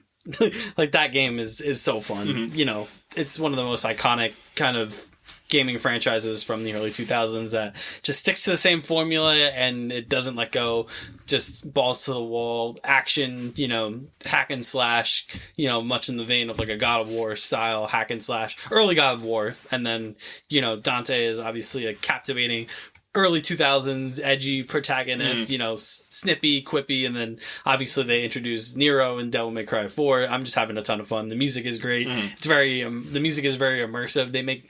Devil May Cry 5 in particular makes good use of the PS5, kind of all the bells and whistles of the PS5, including like the haptic feedback on the controller and the sound coming through the speakers and the triggers, like doing the adaptive triggers, like that game maybe more. That and probably Miles Morales probably makes the best use of like everything the PS5 can do. That's insane because I booted up Miles Morales for like 30 minutes. I don't know why, but I did. Yeah. I would say DMC5 and Miles Morales probably make the best use of everything that the PS5 can do. And it's just a really fun game. And then I have Ghost of Tsushima. I'm obviously still having a ton of fun with multiverses. Yep. Just the hottest game it feels like right now. Yeah. So and the game's not even out. Yeah, it's still in beta phase. It's insane. Yeah, so I'm having a ton of fun with that still. I think that's just a testament to the staying power, to the grind. It makes you want to keep playing. Like, it's one of those games where, like, you play a match and you're like, one more. You know what I mean? Like, you want to get one more in. Much like Smash Brothers did. Yeah. So it's I'm just having a ton of fun with it. I never get tired of hearing the characters, like, interact with one another. I had this fun match where I used Superman and I was facing a person using Arya Stark. And it's just fun, like, hearing Maisie Williams say things like, oh, so that's Superman. He'd look feeble next to the mountain. You know what I mean? Like, it's just fun stuff that you would think you'd never hear. So I think the Morty character is coming out tomorrow, the 24th. So that's going to be the next edition. They're adding Black Adam and Stripe from Gremlins. Okay. Are being added in season 1. Obviously, Rick from Rick and Morty also coming in season 1. So that game only continues to grow. So really exciting times with that. Next week, we're going to do Sandman. Yes. I'm going to watch Sandman. I have had literally no time to watch Sandman. And bonus episode also got released. Yeah, so lucky for you guys. We're gonna read the first volume of the Sandman comic by the incredible Neil Gaiman, and then we're gonna review Sandman. I can't wait. His voice is, you were right. His voice is Morpheus, yeah. Immaculate. Tom Surge, yeah. It's really good. I'm really excited for that. So I have to take a break from Barry. And I got to take a break from Daredevil. How could you do this to me? It's one of my favorite stories ever. I'm so excited to talk about this next week. But until then, we hope you enjoyed this retrospective on Iron Man and Robert Downey Jr. as Iron Man. And Robert Downey, come make an appearance, man. Yeah, come on the podcast. Come on the show. We'll talk whatever you want. We'll talk about The Judge. Oh, I love The Judge. Yeah, that was a good... What was that, like 2015 or 17 or something like that? That movie's super sad. Yeah, it is super sad. What else did he did Tropic Thunder? Do Tropic Thunder. Played a guy playing another guy. Yeah. Until then, you can follow us on Twitter at @ProjectINF_pod. You can follow us on Facebook. You can follow us on Instagram at the Project Infinite Pod. Thank you. New episodes posted every Wednesday morning, and then other episodes whenever we feel like doing other episodes. When stuff comes out. Yeah. I don't think we have anything really up the pipe doing anything like that. No. Probably Black Panther is probably the next one we're going to do. Right, yeah. Yeah, so that's got quite a number of months before that. We're not going to do one for Black Adam, right? No. I thought we were. Surely not. Yeah, Black Adam's a DC big budget movie. We didn't do one for Suicide Squad. Well, we were in our infancy when Suicide Squad came out. I guess. Yeah. I don't think we need to do one for Black Adam. Oh, man. Are we just having a disagreement? I thought we were going to do one for Black Adam. We got to go, man. Welcome back. We just got back from seeing Black Adam. And the hierarchy of power in the DC universe indeed has changed. Because they won't put Superman in the movies. Unless he is in the movie. No, he's not. He didn't. No, I have no hope anymore. Ah, man. You think The Rock is going to go into, like, the DC headquarters, or the Warner Brothers headquarters, like, kick down the door like it's a WWE match from back in the day? All right. Why? Why? What are they doing? This is my whole Star Destroyer thing again. Where did you get all the Star Destroyers from? He was Black Adam's dog, and he was Black Adam in DC Super Pets. Spoilers! Now you gotta time code it. You didn't have to now you gotta do more work because you just had to spoil it. The Super Pets movie that everybody was clamoring for. With John Krasinski as Superman. Yeah. Is he gonna be Mr. Fantastic in 2 weeks? We'll see. We're gonna do the D23 Expo. Oh yeah, because it's gonna heat up. it's about to pop off. It's about to pop off. We're gonna get the cast of Fantastic Four. I said all the other stuff, right? The Twitter and everything? Yeah, you did. Okay, good. Oh, yeah, this is because we just came back from the future watching Black Adam. You were so enamored by the power of the hierarchy of power in the DC universe, you forgot. Yeah, so next week we're going to talk about Sandman, and then we'll see what happens after that. Daredevil. So for me, from the... This might have been the best one where you had to be careful of who you called me. But I can't make you Happy Hogan. You can't. Just do it. Just do it. Just do it. Don't say Terrence Howard either. That's even worse. Just call me Rhodey. Rhodey of the podcast. Yeah, that was crazy. You were gonna call me Terrence Howard specifically? Come on, man. Next time, baby. That was me this week because I didn't have time to watch Sandman. You were like, you want to do Sandman? I was like, next time, baby. Yeah, the Colonel James Rhodes of the podcast. Boom, you looking for this? Perfect. So he's an idiot. I said that idiot's my new favorite word, and he says that, and then, wow, maybe I am Colonel James Rhodes. 106 countries signed this, and you don't want to be a part of it? I'm Piccolo. I'm Colonel James Rhodes. Tony Stank. Yep. Man. All right, guys, we gotta go. We gotta go, man. All right, guys, we'll see you next week for what's probably gonna be a really, really deep episode. Yeah, I'm gonna akin that episode to like the Dune episode. Yeah, we're gonna talk about. Are you gonna talk about cameras next week? Oh, I might. There might be a good chance I might talk about cameras. That's how you know it's a deep episode. Yeah, whenever I talk about actual filmmaking stuff. You said f-stop during that Ghost of Tsushima thing, and I was like, yeah, whoa! People were like, the heck is f-stop? I got uncomfortable. Well, that's like me talking to you. No, because I write sometimes. I got uncomfortable. I was like, he's what? I know about f-stop. I took a photography class in high school. Yeah, depth of field, baby. 100 years ago. These are the sacred texts that you were talking about. You took your pictures on one of those cameras that you had to hold the thing and then the explosion went off. The daguerreotypes? Yep. Oh man. All right. You were with Anton Bagel when you guys were taking those pictures because it was the 40s. How old is he? It doesn't make sense. He was like he looked like he was in his 50s during Agent Carter. And he was like in his 70s and like it's like the X-Men thing. Oh god. We're gonna have to do a whole podcast on the X-Men timeline. Just the timeline, just not the timeline, movies. Yeah, just the timeline. Because they aged 50 years in 10 years. It was a tough period, man. It was a tough time. Yeah, the 90s. The same thing that killed the dinosaurs, the Ice Age. Come on, man. Don't besmirch the good name of Arnold Schwarzenegger like this. I gave him a lot of credit earlier. We gotta go, man. All right, guys. We'll see you next week. Goodbye. Peace.